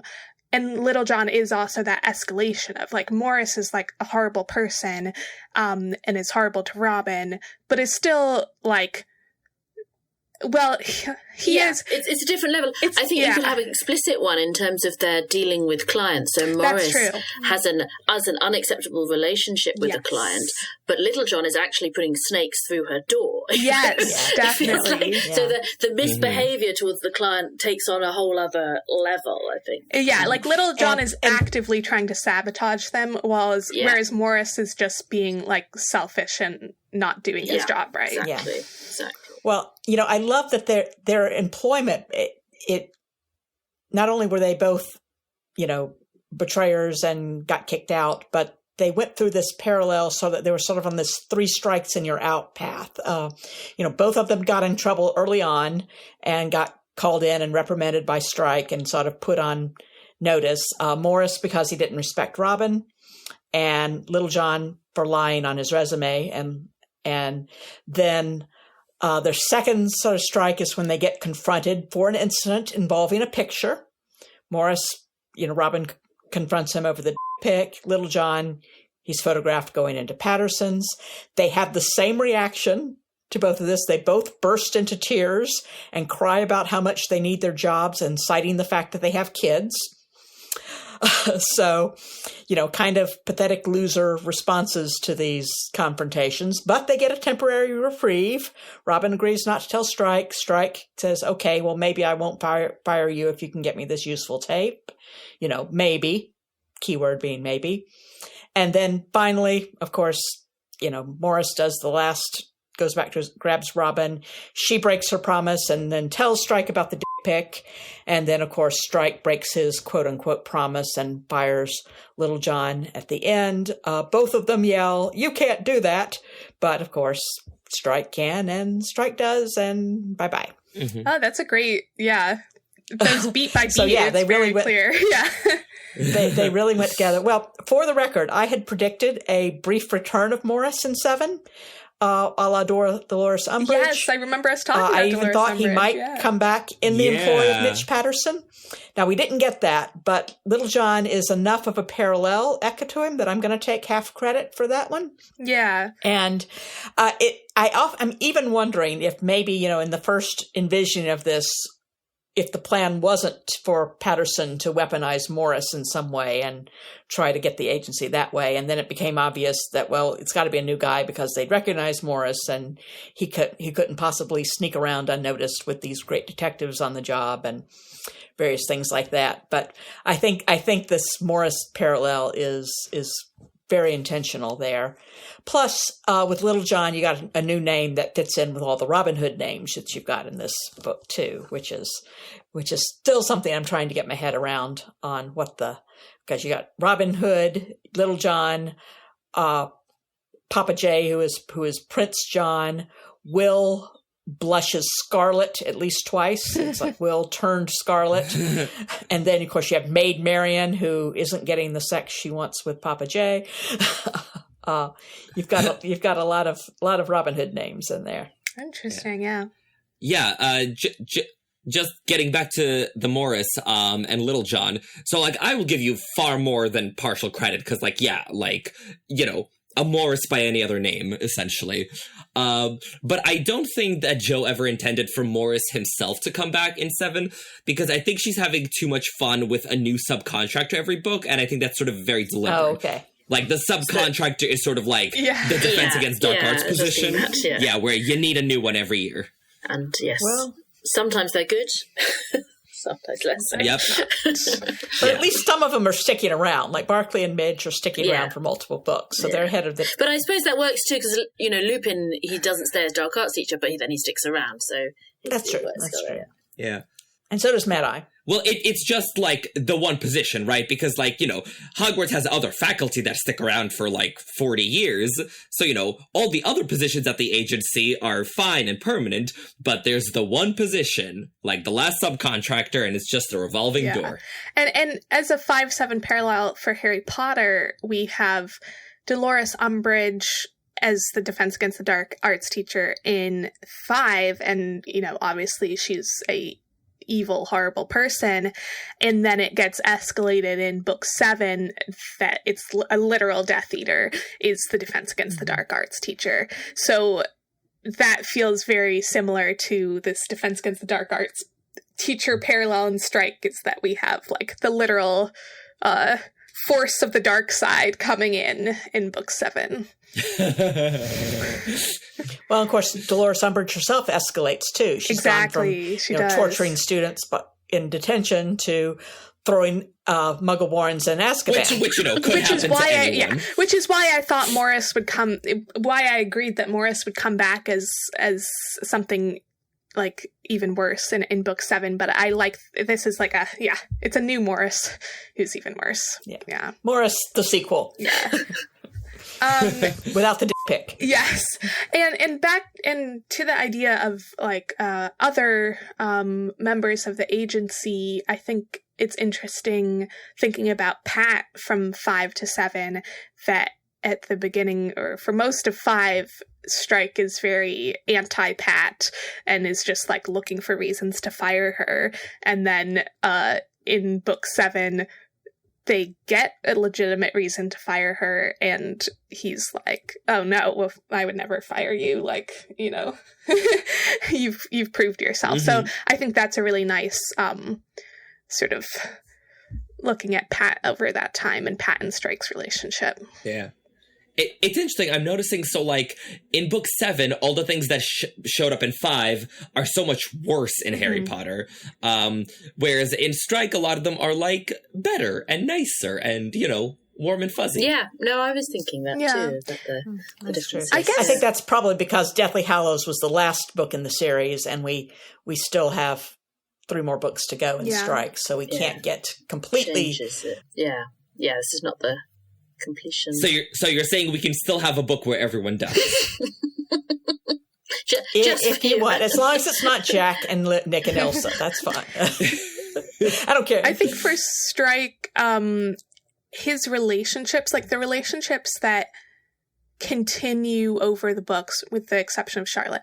Although, honestly, even with Charlotte, I think his relationship, his own feelings do sort of come to an improvement. Whatever. Anyway, book 5 and 7, for the, like, ongoing characters, his relationships with them improve over that time.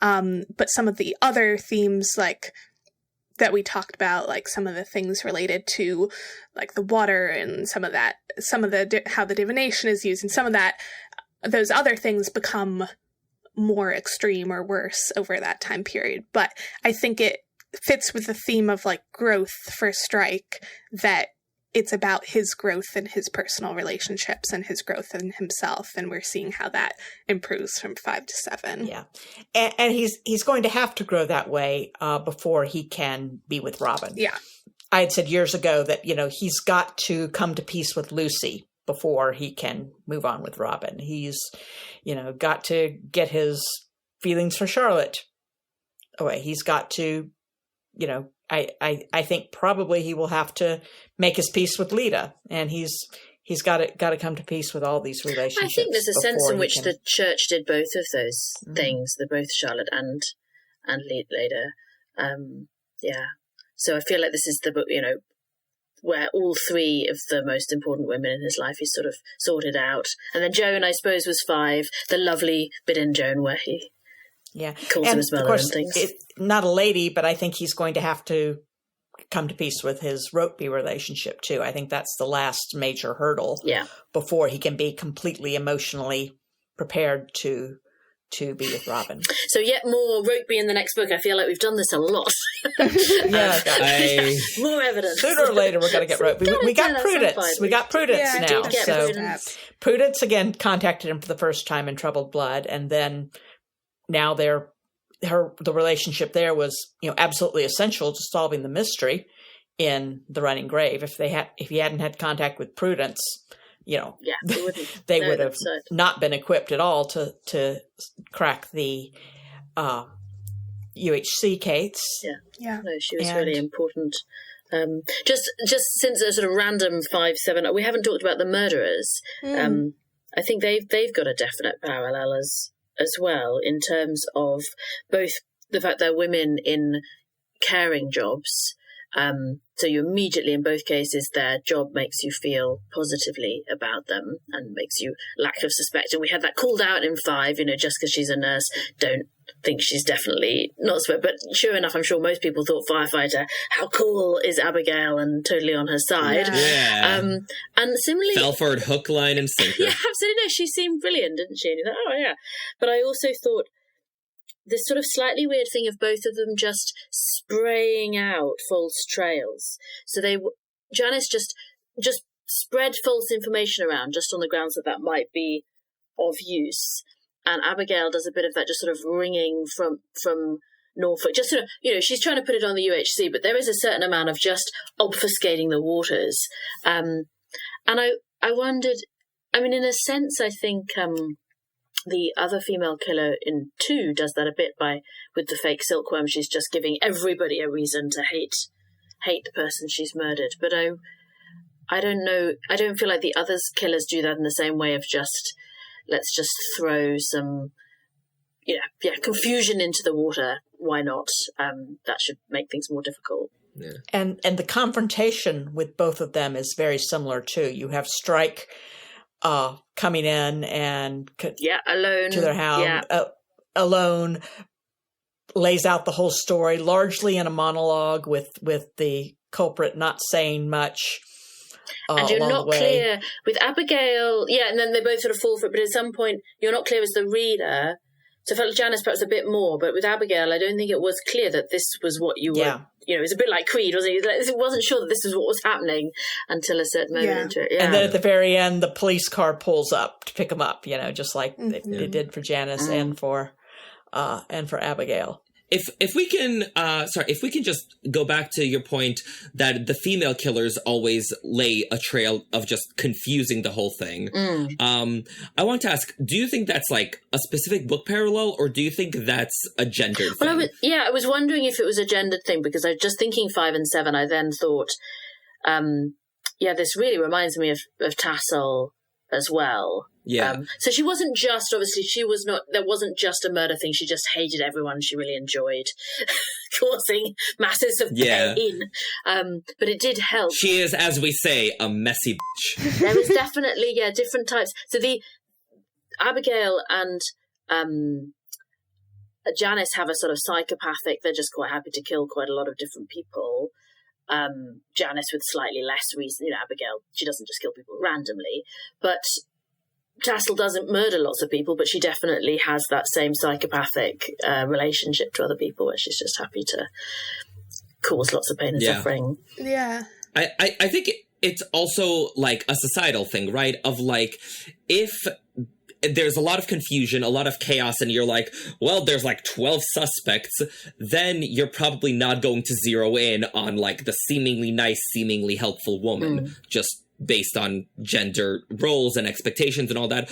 So I feel like for the female killers, it serves well to just sow confusion, and that automatically puts the attention away from them, whereas the men don't have that, I guess, luxury, you'd call it, where they sort of need a much more deliberate, like, way of deflecting attention rather than just hoping it'll land on someone else. And I think that in both Book 5 and Book 7, there is a real emphasis on, like, Strike's prejudices and how those blind him to who the killer is. So Book 5, I think a lot of it is the nursing, but also I think the gender part that, throughout the book, there's such an emphasis on misogyny, and you really think that the killer has to be a man, and then it's a woman, and nobody really expects that this, like, woman who has, like, these little, like, Cinderella glass things and, seems all sweet and whatever would kill someone. And in Book 7, it's like he really respects Abigail and sees himself in Abigail, and Robin points that out. She says, like, she's the kind of person who you like someone who had a rough childhood but, like, pulled themselves up by their bootstraps and is, like, their own independent person. And it's the first time we've had a sort of killer who might call Strike of himself. It's quite an interesting way of getting the reader off. So we think this is someone who's like Strike. She's also I think she's the first sexy killer, isn't she? She's very good looking, which often in Rowling is a bit of a red flag. She often does have these good looking people who, because they sort of get unearned trust from people. But I feel it's the first time she's done that. Yeah. In Strike. I think that's true. Well, so the other way that she makes us sympathize with the killers, right, is it's not just like they have a good profession, they seem nice. It's also the fact that we see people we don't like sort of putting them down. So the Barry, it was the classic one in this one, wasn't it? Where Barry would come in and say, she's a bit of a slut, and you just think, no. And Barry... Right, and you're like, oh my God, I hate Barry. Like, she must be fantastic. But it's absolutely... And same thing with Irene and Janice. Like, you hate Irene. She's so annoying. She farts a lot. You're like, oh, Janice must be lovely then. No, I think he was called Barry George, I think the guy, and I thought it was really clever because he does actually give a confession. He says she murdered someone while she was in that cult, and not a single reader would have gone with him. It's like, this guy is just a total misogynist, and we hate him, and he's got to, it's a very clever person to give us some true information. And it's clever to use that misogyny as a red herring because there is such a theme of misogyny in Rowling's work, so that we are primed to be like, oh, these people who are so misogynistic, like, we can't trust them. And no, in this case we could. Well, it's not just the major case that runs in parallel, but the minor case too. You had Postcard in Troubled Blood, who was this harmless, obsessive fan stalker who stuck things through people's mailboxes. Oh. And then you had the Franks, who were harmful, obsessive fans and stalkers, and would have abducted or would have actually done harm. That's a really good parallel, and that goes back to the Harry Potter darker one, isn't it? That is, the Postcard is not a very dark story, and then the Franks are truly horrific. She was harmless. The Franks are not, and there's such a tendency, I think, for authorities to dismiss these fans as, oh, they're harmless. They're just, after an autograph or something like that. And well, no, in the Franks case, they were not. They were after the entire person. Yeah. Mm-hmm.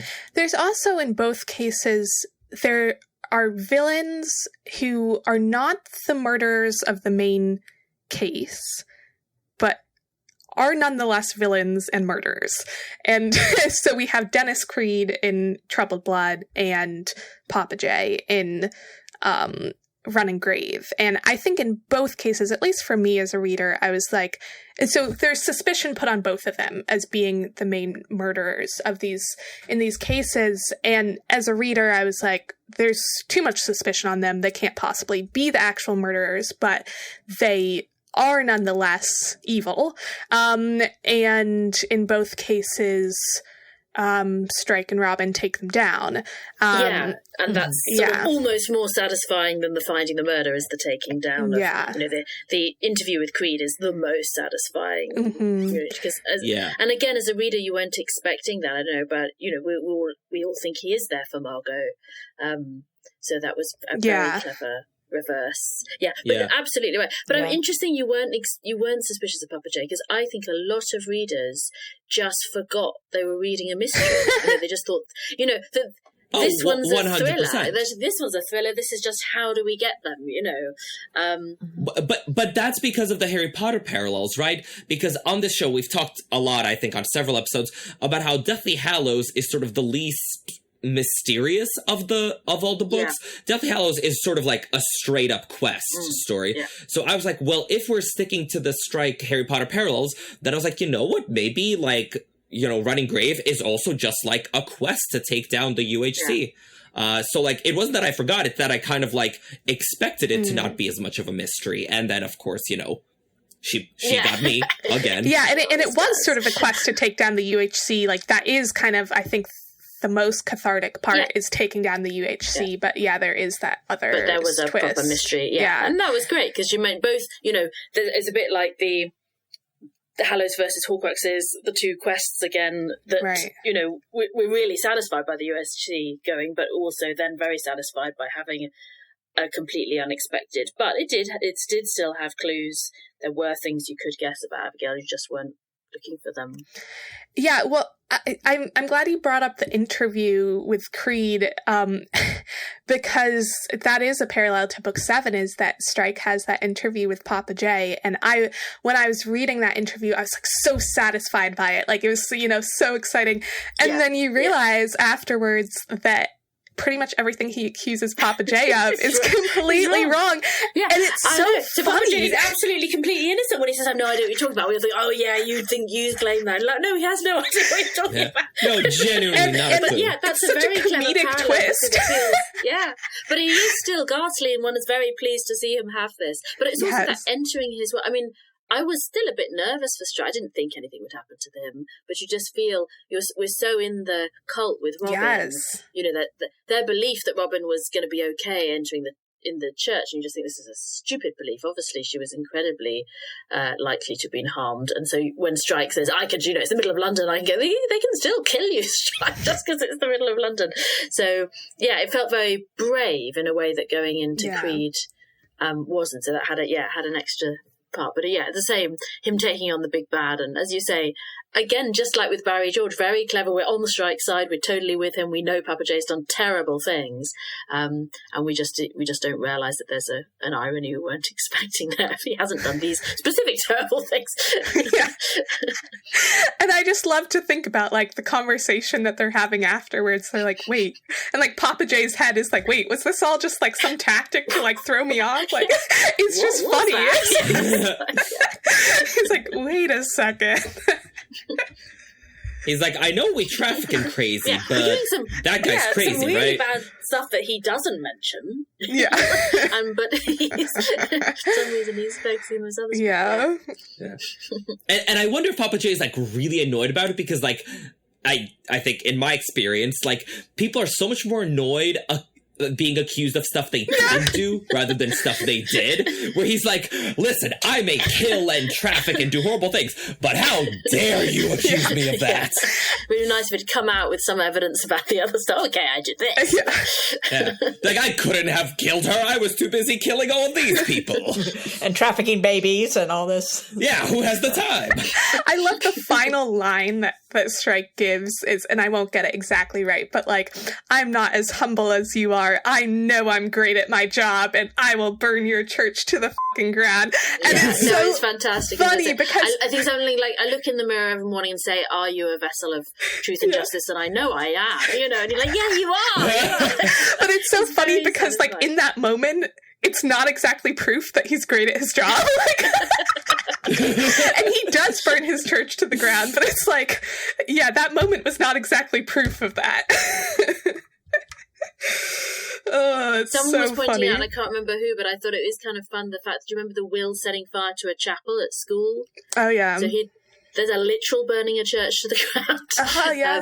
That's at the funny. beginning, and then, Will entering the cult is what's ended up burning it sort of metaphorically to the ground. It's very satisfying. Yeah. So, I just want to say, I love the 5-7 parallels. Like, I love the idea. I think you've laid out an incredible case. And like, I'm sold, but I do want to play devil's advocate, against this theory. So I have some rebuttals or some corollaries, depending on how you look at them. So, a lot of the stuff, you brought up, and I'm thinking especially Harry Potter, but also for Strike, so a lot of the stuff that's introduced in book 5 and comes back in book 7, I feel like in Harry Potter, you can view that through the lens of it being a 2-act story, right? So sort of Act 1 of the Harry Potter series is Voldemort is trying to come back to power. Harry and Dumbledore are trying to stymie his efforts, right? So that's Sorcerer's Stone, Chamber of Secrets. It's sort of like, you know, he's like, I will be back. And it's like, no, you won't. And so Act 1 ends near the end of Goblet of Fire when we read Lord Voldemort has risen again. Mm-hmm. Sort of like curtain down, intermission. Curtain up on Act 2. Act 2 is all about trying to defeat the newly risen Voldemort. Like, you're trying to figure out how we can defeat him. We're finding out about Horcruxes, destroying the Horcruxes. So if you look at that, right, then Order of the Phoenix is sort of the beginning of the second act. And therefore it has to introduce a lot of the elements that would play out in 7. So the, Regulus, the locket, the mirror, sort of all of that kind of stuff, like that all had to be introduced at the beginning of the story to then play out in its conclusion.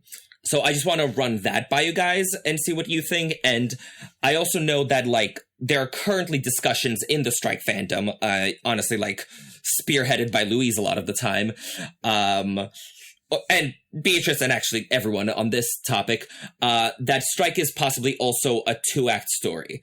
And I know we're still trying to figure out where sort of the act break can come. I know I've heard that, like, there's a Part 2 in the middle of Lethal White that some people have floated. Some people have floated that it's like books 1 through 5 and 6 through 10, or that like there's an overlap. But so what do you guys think of this idea of sort of 2-act stories, and what do you think we can glean about the Strike series from it? Well, my take on it, or my hypothesis now, which these types of hypotheses tend to be good until the next book comes out, in which case they are disproven and I have to come up with a new model. So keep that in mind going forward. But I'm thinking of this kind of what I'm calling the double wedding band pattern, because, of course, we want the heroes exchanging wedding bands at the end of the series. Some of us do. But my idea is that orphan part 2 that's in the middle of Lethal White is actually signals the start of a second 7-part ring. Of course, the Potter books, we had the 7-part ring, and we have, all of the work by primarily John Granger and others showing the ring structure and that wonderful way that anchors the Potter series. So I think we have 2 rings in Cormoran Strike. One goes from book 1 to book 7. So we've just finished the first ring. But then the second one starts not at book 8, it starts at book 4. And it's going to go from 4 to 10. And so there's 4 points of overlap. So there's books 4, 5, 6, and 7 are present on both rings. So I think we're seeing that. So I think we are kind of in the middle of the second ring at this point. And I don't think of it so much as acts, but I mean, maybe it's a different act in terms of, Robin with Matthew, Robin free from Matthew. That happened in Lethal White. I don't know. I don't know how to describe it as acts. But I think that we see that pattern. And I think that's why we see, the connections that ring structure predicts. But I think we also see other connections, as Sophia's pointed out, that ring structure does not predict. I was so excited to see Sophia make those connections between 5 and 7 in Harry Potter, because I've been calling this kind of the leapfrog pattern in Strike, where we see like every other book connecting. You see 1 connecting to 3, and then 3 connecting to 5, and 5 connecting to 7, and 2 connecting to 4, and 4 connecting to 6, and so on. The most obvious piece of that was the spilling your guts at the Tottenham in 1 and 3. Strike gets drunk and spills his guts about Charlotte, and then Robin walks him home. Robin gets drunk and spills her guts about Matthew in 3, and Strike then, takes her home. So that was the first real leapfrog connection. But I blogged about tons of others. So that's why I think we see some of the patterns that ring structure predicts and some of the patterns that it doesn't, and also sort of this unique connection between books 5 and 6. And we also see at 5 and 6, that's where the connections to Harry Potter, for me, start breaking down. You see a lot of connections between, say, Order of the Phoenix and Troubled Blood, but you see a lot of connections between Troubled Blood and the Half-Blood Prince, starting with the word blood in the title. Okay. Similarly, I don't know if I fully agree with that. Like, I think sort of the Troubled Blood, Order of the Phoenix, but especially the Half-Blood Prince, Ink Black Heart parallels are very strong. They are. They absolutely are. But I think those other ones are strong too. I think Talbot's Notebook makes a wonderful analog for the Half-Blood Prince textbook in terms of this mysterious handwritten book offering unique solutions to problems that kind of obsess the hero, and they work even though they're unconventional. I think there's a very strong parallel there with Order of the Phoenix and Ink Black Heart's connection. I think you have the Order of the Phoenix is where we really meet the Death Eaters for the first time, which are the pureblood supremacists, and we got the whole white supremacist story from but not really, because we first meet them in Goblet of Fire. We meet them at the very end when they pop up at the graveyard. No, we are meeting them throughout. Like we meet them at the Quidditch World Cup. We meet them in Dumbledore's memories. We meet them through Sirius's storytelling. Yeah, I guess, but it's at the end. Death Eaters are a bit of a specialty of mine, so I have thoughts on Death Eaters. Well, but we do have a bunch of them rounded up and jailed at the end of Order of the Phoenix, and then we had a bunch of them rounded up and jailed at the end of the Ink Black Heart. We had the white supremacists thrown in jail when the Havening got rounded up. So I think there is a very strong connection there, as well as some others. And I've blogged extensively about this, and all these are going to be in the show notes too. But yeah, that's my thought on it. And it's a complex structure, but and what we'll see what will tell us if it works is when book 9 comes out, because that's going to be the first real test of it, which it will probably fail. But if this is right, then book 9 is going to connect to book 7. So we'll see lots of connections to the Ink Black Heart, but it will also, not book 6. 9 will wait a minute. I'm getting confused now. Okay. 9 to 5. Right. Well, is 7 is the middle of the second? 9 is the middle of the second ring. Is that right? Okay. Yeah. Well, okay. Yeah. So in the second ring, Ink Black Heart would be number 3, and book 7 would actually be number 5, because so you would see connections between Ink Black Heart and Hallmark Man, but you will also see connections between Troubled Blood and the Hallmark Man. And I think we've already gotten hints of 2. We know they're going to the seashore again, to that south part. They're going to the Channel Island, to Sark. And there's a good indicator that they're going to celebrate Christmas again, because Rowling gave the hint on Twitter that Dean Martin's Silver Bells is going to be an important song to this. So that suggests to me they're celebrating Christmas. So those would connect not to book 6 as ring structure would predict, but to book 5 so what this means is like the 2 number 2 books, like the Silkworm was number 2 in the first ring. It would make Troubled Blood number 2 in the second ring, and they connect. And I blogged on that. Number 3 is Career of Evil in the first ring. Ink Black Heart would be number 3 in the second ring, and they connect with each other, and so on and so on. That's my hypothesis now. Like I said, I've blogged about it. People can look at that and have the diagram and everything like that. It's easier to see than it is to describe verbally, but that is my thought on it, and I think that explains a lot of the connections we see, including those like the 5-7 connections that aren't predicted by ring structure in the traditional ring. Okay.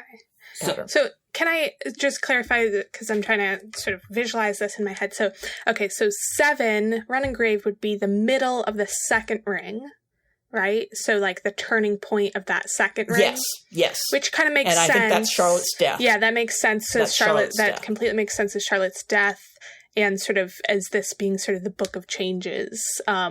Okay, that makes sense. Yeah, and exactly. Which puts Charlotte's death at the exact midpoint. Exactly. Yes. Which makes a lot of sense. Yes. Okay. And you're saying book 5 could be connected to book 7 because, the sort of themes, 7 is going to have a lot of themes that are going to connect to like a lot of things throughout that ring. It's sort of like bringing up a lot of themes throughout. Yes. Okay. We get the 5 and 7. Like I said, we're seeing this leapfrog pattern all the way through the series. 5 to 7. So 5 would also be connected to 9. So 5, 7. Yes. 9. Exactly. Yes. Okay. Yes. We'd see. Okay. Basically, all the odd numbers are going to connect to each other, and all the even numbers are going to connect to each other. Okay. So actually, let's focus on that and bring it back to Potter, because that was sort of my other rebuttal or corollary to your 5-7 parallel theory, is how much of this is just specifically like 5 to 7, like just an idiosyncratic connection, and how much of it is that in the series, the alternating books parallel with each other. Like, you call it a double wedding band or whatever. I visualize it as a sine wave, right? Where just it goes up, down, up, down, up, down. And so rather than the series being a ring, it's a sine wave. So if we look at that, in Potter, 2, 4, and 6 obviously parallel each other per ring theory and per the sine wave. So that's that. So then our question is, do 1, 3, 5, 7 all parallel? So we know 1 and 7 parallel. We know 3 and 5 parallel per ring theory. So we've just established that 5, 7 parallel each other per all of the evidence that Sophia's laid out. So I guess if we want to follow this through, the parallels we're missing that we need to establish whether they exist or not are 1, 3, 3, 7, and 1, 5. Okay. Well, John Granger, in his ring composition book on Harry Potter, he addressed 1, 5, and 3, 7 there. There's a long list. I think he got a lot of that originally from the Red Hen fan site back in the day, which is no longer up. But there's a lot of examples, like something Voldemort wants is hidden in an underground maze labyrinth with multiple obstacles that only Harry can get through. And he goes to get this thing with friends, even though he's been repeatedly told to leave it alone.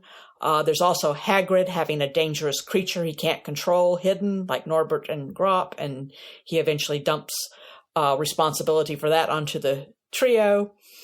And then, of course, Voldemort showing up at the end, attacks Harry, reads his mind, and Dumbledore turns up to save him. So those are just a few of the ones that Granger lists in 1 and 5. Yeah, those don't seem super strong for me. I'm sorry. I'm not really convinced. Like, Voldemort shows up at the end of the book and attacks Harry. That's kind of how the series works.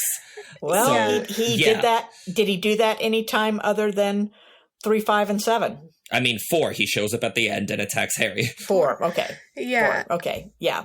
And 4, okay. 2, it's like a different version of him.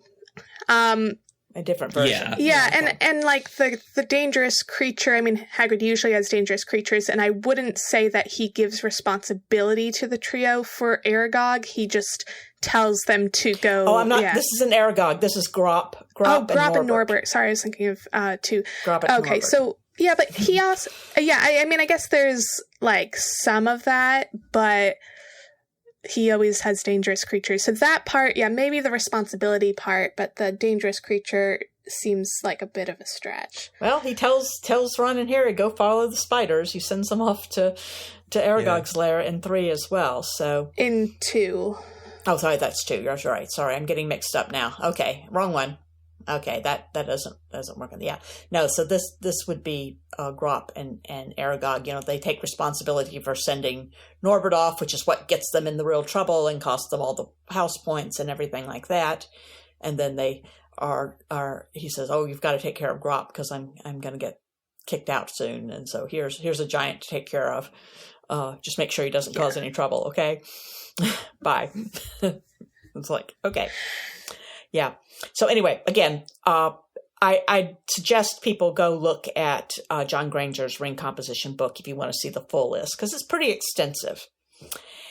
And then for 3-7, I think the main thing is the Sirius Snape parallel with people Harry blamed for his parents' death, who he vowed to kill, who turned out to be protecting him instead, and whose great truths are revealed in the Shrieking Shack.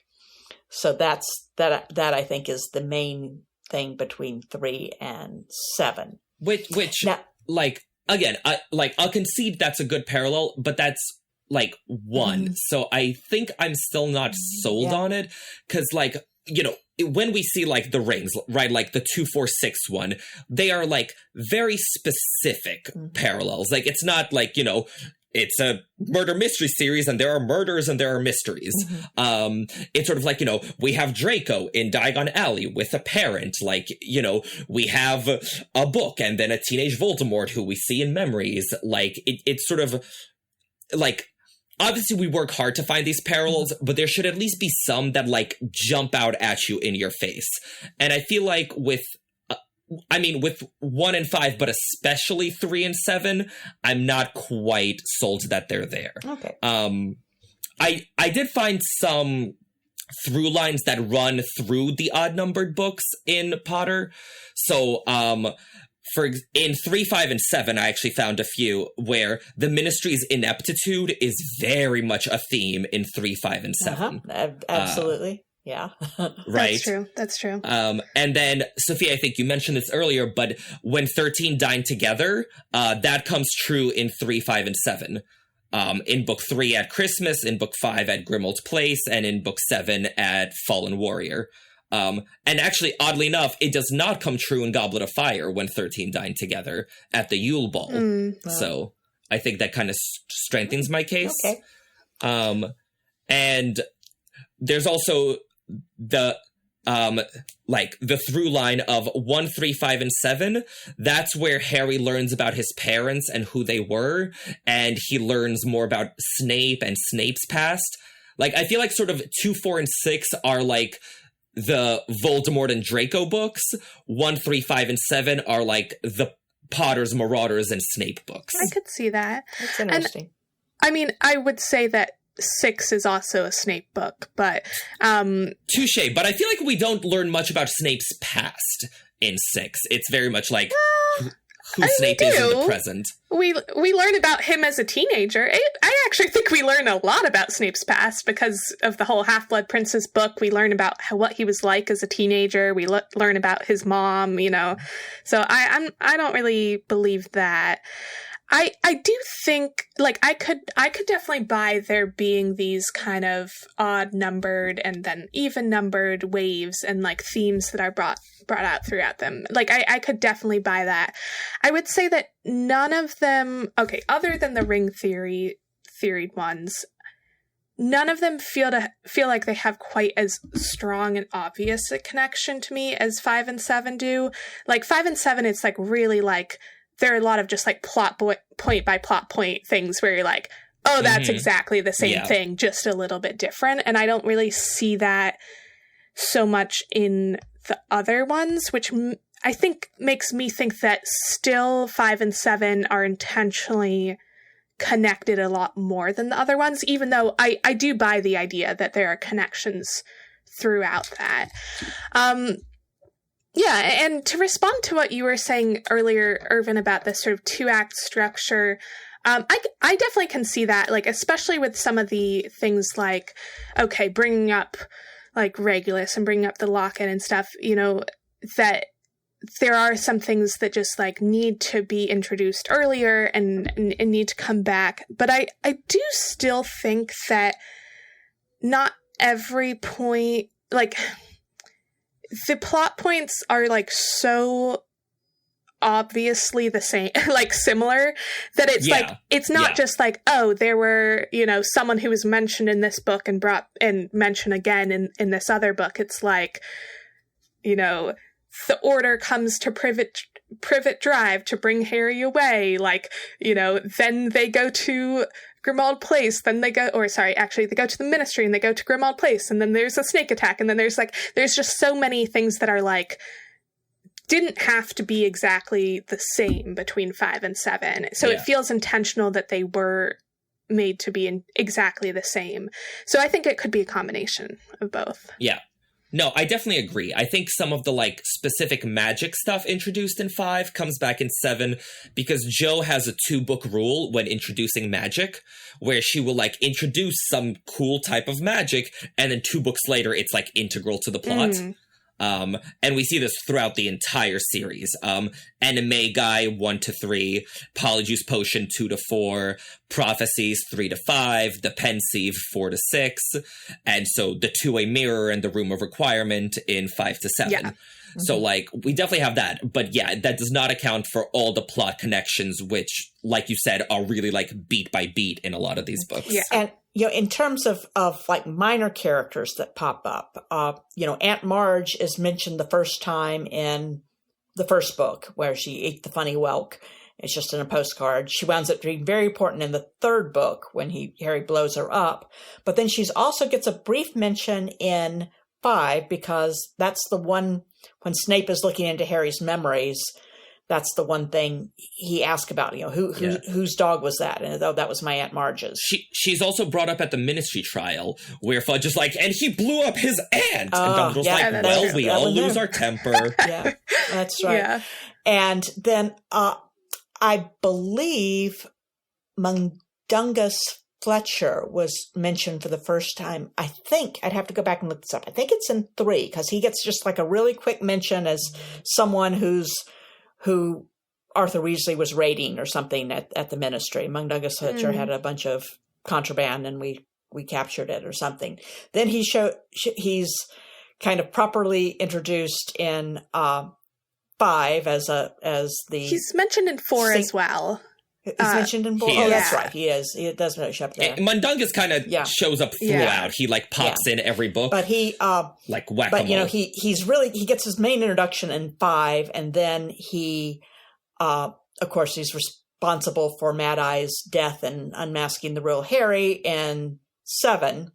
Same thing kind of for Stan Shunpike. Stan Shunpike's introduced in 5. In 3, when Harry first takes the night bus.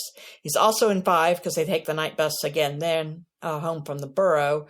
And then Stan Shunpike is also important in the Battle of Seven Potters for unmasking Harry. He's also in 6, though. He's also in 6 for going to Azkaban. He gets thrown in jail in 6. Yeah, and there's the important scene with Rufus Scrimgeour where he's talking about Stan. Yeah, they talk about him, but he only actually appears in 3, 5, and 7. No, he's in 4 as well in the forest when he's trying to chat up. Oh, that's right. He is there. Sorry. So, okay. All right. Shooting these theories down. Okay. All right. Well. Yeah. Again, sort of like compare these where like if you squint sort of kinda with the ring theory of like Moaning Myrtle 246, Ollivander and Dragons 147. Yeah. I think that sort of solidifies our point that not quite with this pattern. I mean, and these other connections, they may not be as strong or as obvious, but there certainly can be there. And I think these leapfrog connections are a lot stronger in Strike than they are in Potter. I agree. I've read all your blog posts and all your analysis. I had a lot of fun with it. Because I read Running Grave, and then tax season ended 2-3 weeks later, and then I was like, I can spend a couple days reading Louise's blog. Okay. And Strike has much stronger connections. So if you want to give us a quick rundown. Oh gosh. All right. Yeah, I listed. I just a highlight reel, and we will link to the blog. All right. So let's see. 1 to 5 in Strike. Oh, the parallel with Whiskey Night and the opening of Cuckoo Calling.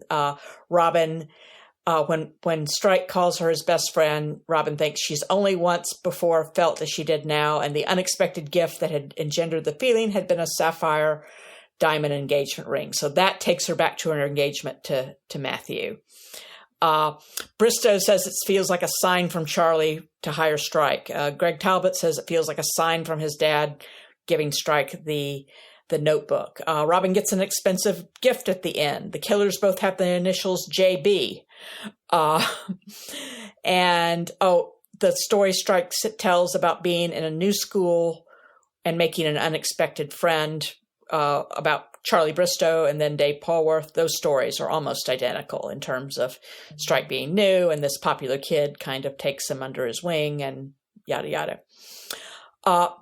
For 3 and 7 in Strike, Alyssa's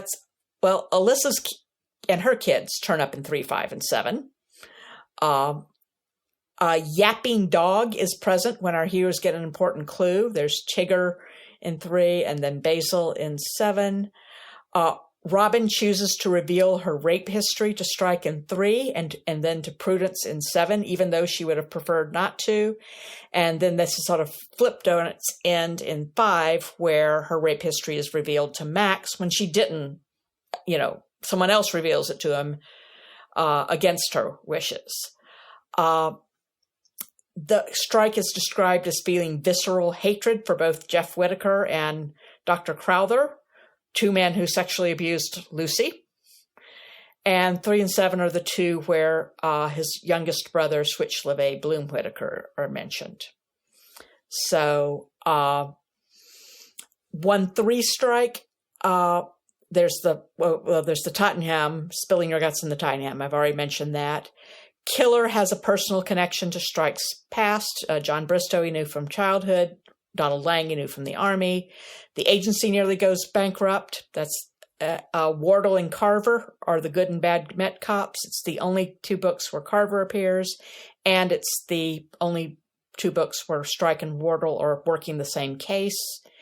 And both of them have, it looks like the end of Strike and Robin's relationship at the book's close, but they get reunited at the last minute. So, there's a lot going on in all the Leapfrog books. And like I said, I've blogged about it, and there are many, many links to many, many blog posts that are on there. But I've given sort of the baseline one that links to all the rest. That'll be in the show notes. Yeah. Well, it seems, that makes a lot of sense. I see it in Strike really clearly. I wonder if it's possible that Rowling didn't know how many books she was going to do for Strike, and therefore, some of the larger structure things weren't in her head as much as they were for Harry Potter, but she was like, okay, that's a clear way that I can structure things for myself is by doing this leapfrog pattern. That could work for as many books as I end up doing. That makes very good sense, actually. Yeah, that makes a lot of sense. Yeah, because it's a lot more open-ended. Yeah, I've written before about how I'm pretty sure that the Strike series was not planned to an inch of its life before she started writing, that she sort of improvised and changed her plans as she went. And I feel like that would actually make a lot more sense and would explain why the leapfrog is in Strike. Mm-hmm. Guys, I think we've cracked the case.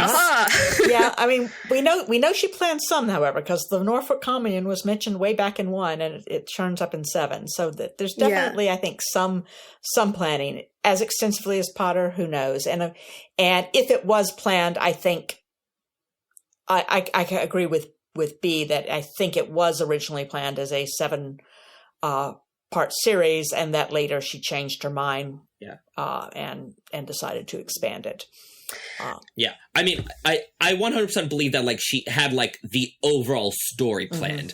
I think she knew that we'd sort out Strike's parentage, we'd get Strike and Robin together. I feel sort of the big picture stuff she had, but I don't think she knew what happens in which book, which case shows up where. I think that she sort of figured out as she went. And I could imagine that she might have said to herself well, maybe I'll do a 7-book series, but also maybe I'll keep it going. I could imagine that too, of being if I'm having fun with it, I'll make it longer. If not, I'll cap it at this, that sort of thing. There could be a plan that then sort of was never meant to be set in stone. Mm-hmm. Yeah. And, keep in mind, when she started the series, she thought she was going to be able to stay incognito as Robert Galbraith. That's true. For much longer than she did. Mm-hmm. And so, it's funny. My guess is that she fully intended to stay undercover, if not until the end of the series, at least until book 4. And she was going to see if anyone notice how this parallels Goblet of Fire, because it really does parallel Goblet of Fire. It's really jumps out at you once we knew to expect us, it jumped out at us. Would it have jumped out of that if we had a time turner and could go back and not unmask Robert Galbraith? I don't know. I don't think, we probably wouldn't be reading the books because it would probably still be, what it was at the beginning, which was a pretty critically acclaimed mystery series, but not incredibly popular.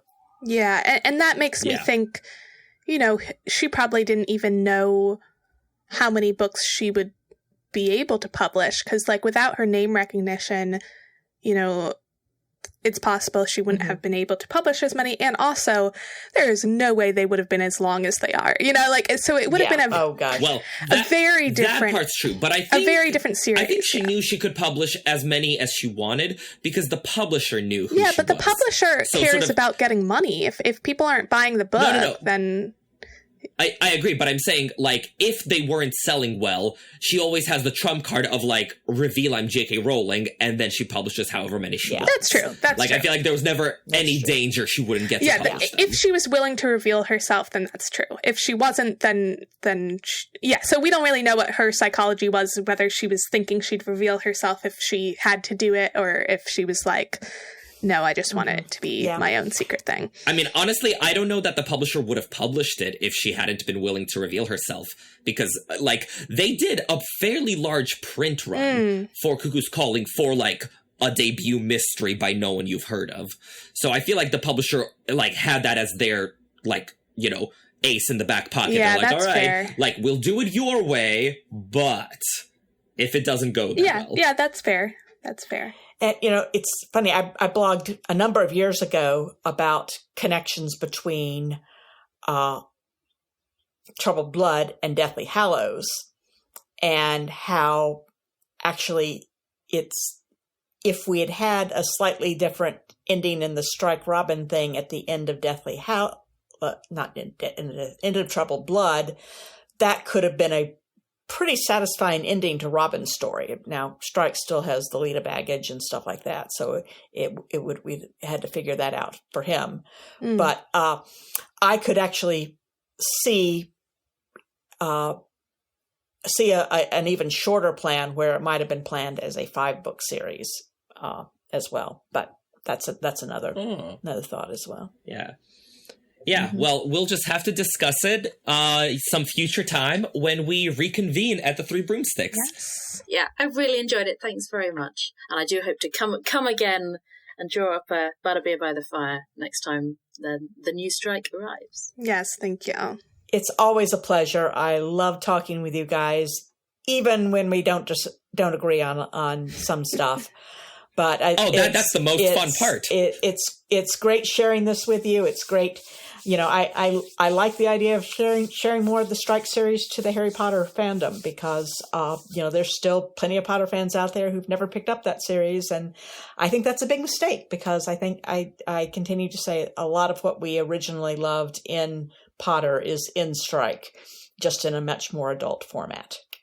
Yeah, I love that, you know, we convene here somewhat regularly to talk about Strike with you guys. It's so wonderful to have you here, and thank you so much for all of your insight and all of your knowledge, because, like, it's great. And I mean, I'm truly out of my depth at this series, so I'm glad to have your expertise. Yes, definitely.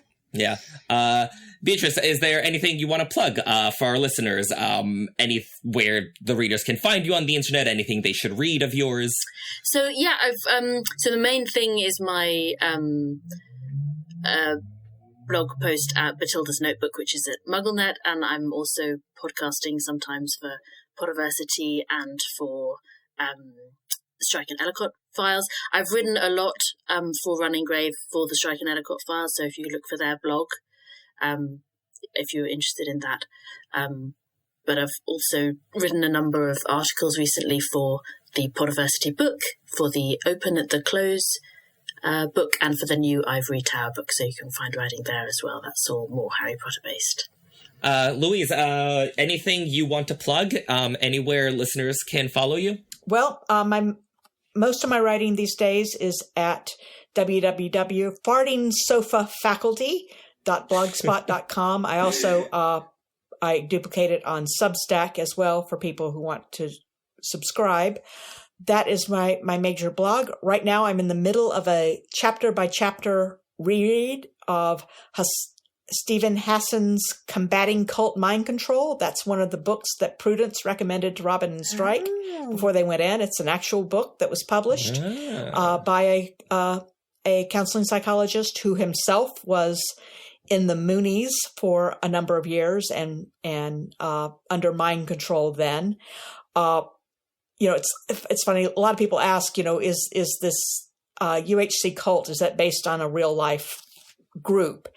And, you know, my answer is no. It's based on Hassan's Combating Cult Mind Control and the commonalities that a lot of these cults share.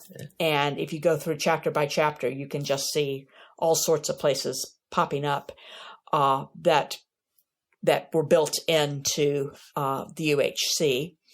I also have all. It's like real life occlumency. It absolutely is. It absolutely is. And and Robin had Well, I think it's kind of more like maybe the Imperious curse as well. And Robin could resist it better, just like Harry could resist it better than most. But I also have a lot of my. I have my double wedding band model and all my structural talk.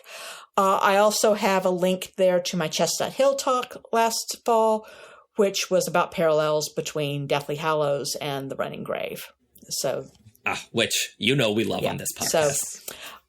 So, Farting Sofa Faculty Lounge at Blogspot is where I am.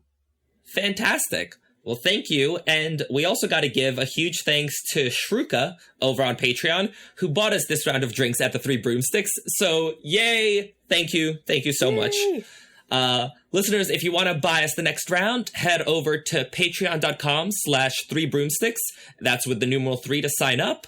And you can also help us out by rating and reviewing us, all over the interwebs. And tell your friends. Tell your friends who are into Harry Potter. Tell your friends who are into Cormoran Strike. Tell your friends who might be Cormoran Strike curious. Word of mouth is a huge help to us. So we appreciate it. And you can also find us all over social media on Twitter, TikTok, Instagram, or Facebook. Our assorted handles and our email address can be found in the episode description and on our website.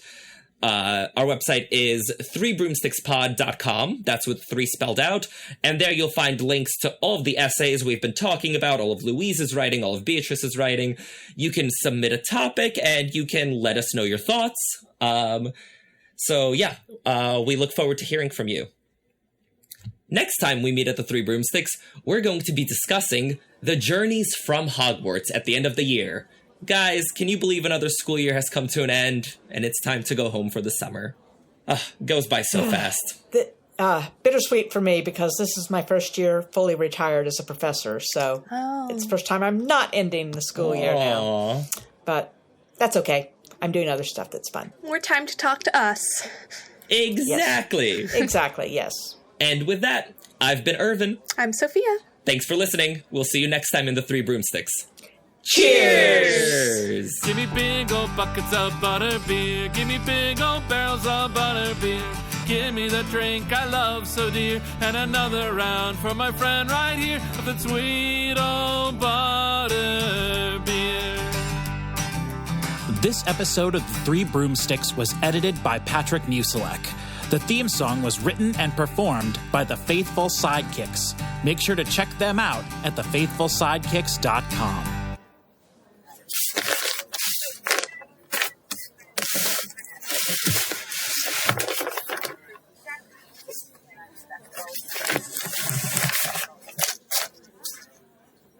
Okay, yeah, and 2 hours and 32 minutes and 53 seconds.